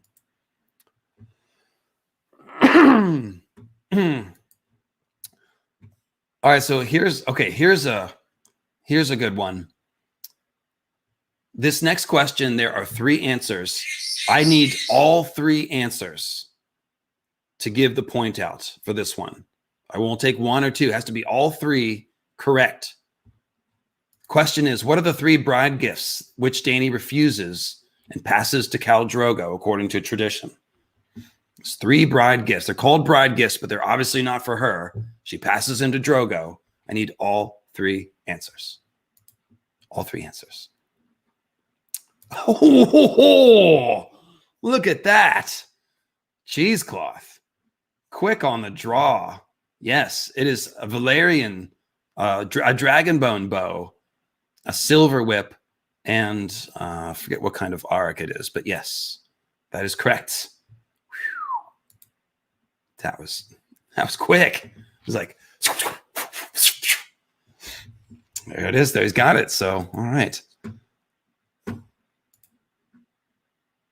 And let's kick it over to Rhaegar.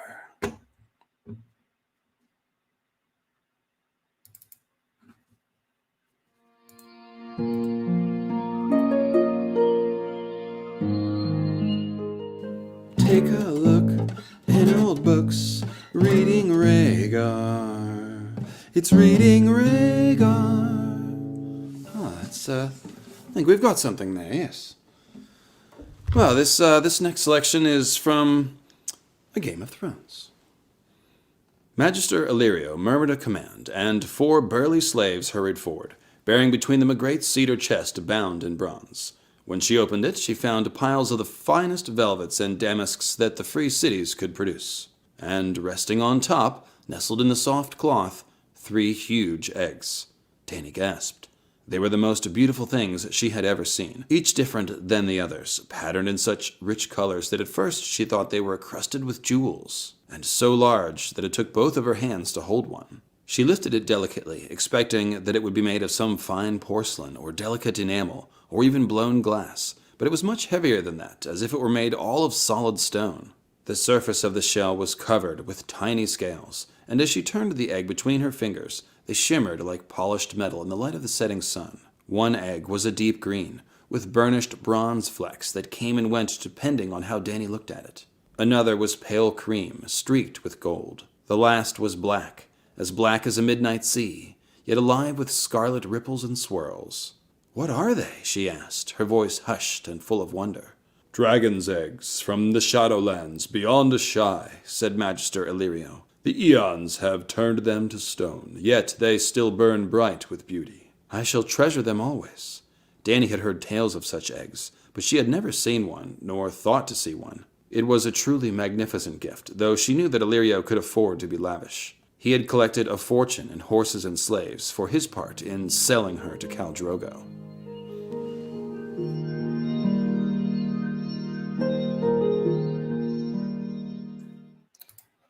And yes, guys, I'm sure that the real Rhaegar probably sings a little better than me. I don't sing. I pride myself on not being tone deaf and being able to hit the notes. I do not make women weep with my songs, no. But I sing well enough to do something funny on YouTube. That's about my skill level. So there it is. That's my bass harp, y'all. So we've got one last egg. And we had 2. We had Peter, and Maud Mary. Both jump in on this one. So you guys can both make me eat a peep if either one of you can get this one. Any of the next 3. Okay, so we got 1 egg left. It's a pink egg. Look, girl. It's a pink one. Yeah. It says Thunder Egg. Wonder what that means. Let's find out. Let's see here.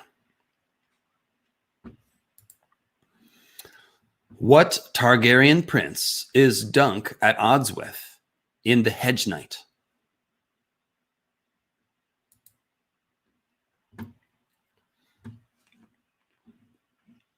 Lobbying for additional bonus points after the fact. I don't know about that.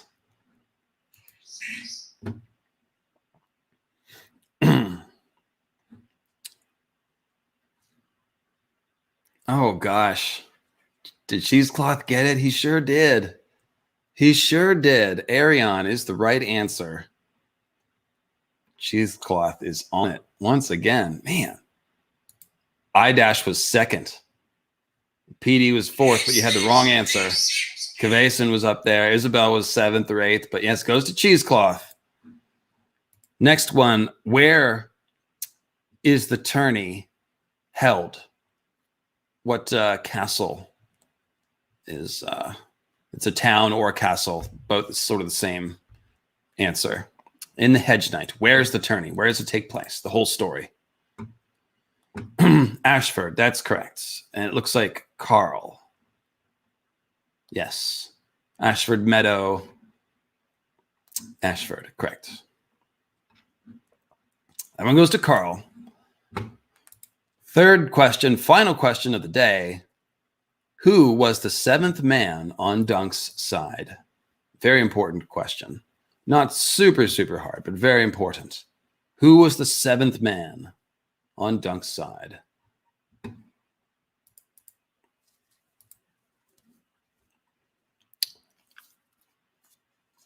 Oh, no.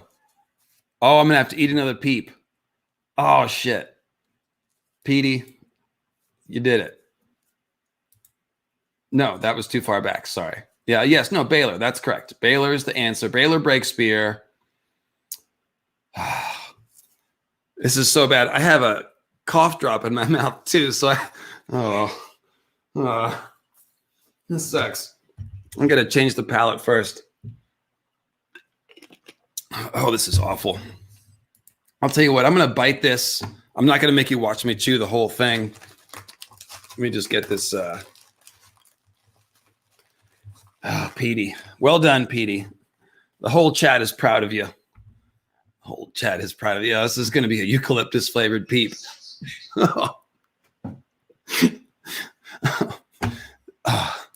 Just terrible.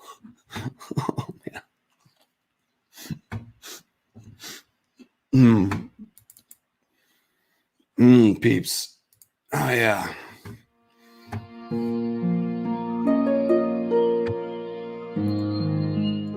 This next selection is from The Hedge Knight. Dunk left them there, feeling as relieved as he was guilty. We are still one short, he thought, as Egg held thunder for him. Where will I find another man? He turned the horse and rode slowly toward the viewing stand, where Lord Ashford stood waiting. From the north end of the lists, Prince Arion advanced to meet him. Sir Duncan, he said cheerfully, it would seem you only have 5 champions. 6, said Dunk. Sir Lionel is knighting Raymond Fossaway. We will fight you 6 against 7. Men had won at far worse odds, he knew, but Lord Ashford shook his head. That is not permitted, sir. If you cannot find another knight to take your side, you must be declared guilty of the crimes of which you stand accused. And then, skipping a bit, it says, across the field, Prince Arion laughed. The dragon is not mocked, he called out. Then came a voice. I will take Sir Duncan's side. A black stallion emerged from out of the river mists, a black knight on his back. Dunk saw the dragon shield and the red enamel crest upon his helm with its 3 roaring heads. The young prince. Gods be good, is it truly him? Lord Ashford made the same mistake. Prince Valar? No. The Black Knight lifted the visor of his helm. I did not think to enter the lists at Ashford, my lord, so I brought no armor. My son was good enough to lend me his. Prince Baelor smiled almost sadly.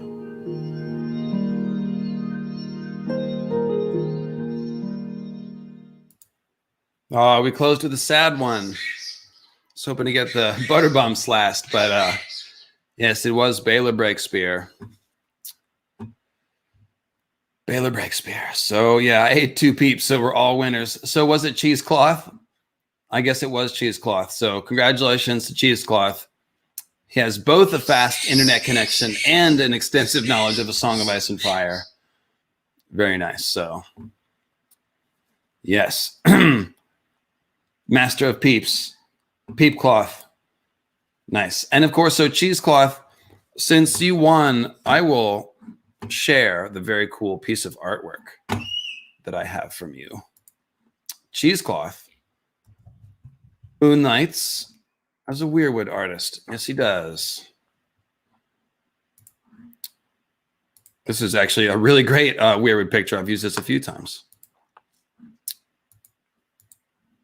He titled it, Alas, Poor Yorick, which I love. So you can see, looks like Mormont, probably, or John, one or the other, looking at the skull at White Tree. Got the red comet above. So yes, winner and champion Cheesecloth and artistic contributor to Mythical, Astronomy, and Ice and Fire. So couldn't go to a better guy. Thanks, Cheesecloth. Thanks both for your participation and for this great piece of art. I love how big the mouth is on this one. Like, this looks like an oven hearth. That's what it looks like to me. The mouth, it looks like you could literally put some bodies in there and burn them. And the white tree Weirwood is interesting because it's the only place that we find bones inside the mouth. Everywhere else it's figurative. The idea of sacrificing people to the trees. Their blood flows out into the ground or into the pool, the Winterfell heart tree. But at White Walls, we see bones and skulls of a child and an adult inside the mouth of the tree, and it's burned a little bit. So they actually lit a fire inside the mouth of the tree. This is so there's sort of there could be potential for more parts to the whole Weirwood worship rituals than we have seen, and I am very curious about that. So, yes, everyone, round of applause for Cheesecloth. But y'all didn't know he was an artist. Look at that. So, quite welcome. Quite welcome. So there you go, friends. Happy Easter. This was a pretty good stream. We had fun. We played trivia. I ate peeps. And Goose screamed at you for about 20 minutes. So There you go. Hope you liked my Butterbumps voice, my Elena voice. And yeah, so I will see you soon. I'm not sure when you will see me again. It's possible that by next Sunday I will be like eyeballs deep in editing the Norse myth video, which I recorded most of 2 days ago, and record the rest of tonight or tomorrow. So probably the next video you'll see is the Norse myth. I'll get a live stream in either next weekend or the week after that. So that's it, guys. And we are still doing a couple Winds of Winter episodes with Quinn. We were going to try to make it for March, but that didn't happen. Other things came up, yada, yada. It's been a year. You can wait longer. But we're going to try to still get a couple of those out soon. So Scott coming in with a little super chat there at the end. Yes, go back and watch. All the best Dragon's Egg quotes are waiting for you. So there you go, guys. Happy Easter. And I'll see you again soon. And thank you very much, mods. Thank you for everyone for playing. Thanks for sending in the chats. We're going to go buy some birdseed now. Yeah. Yeah. All right. See you guys.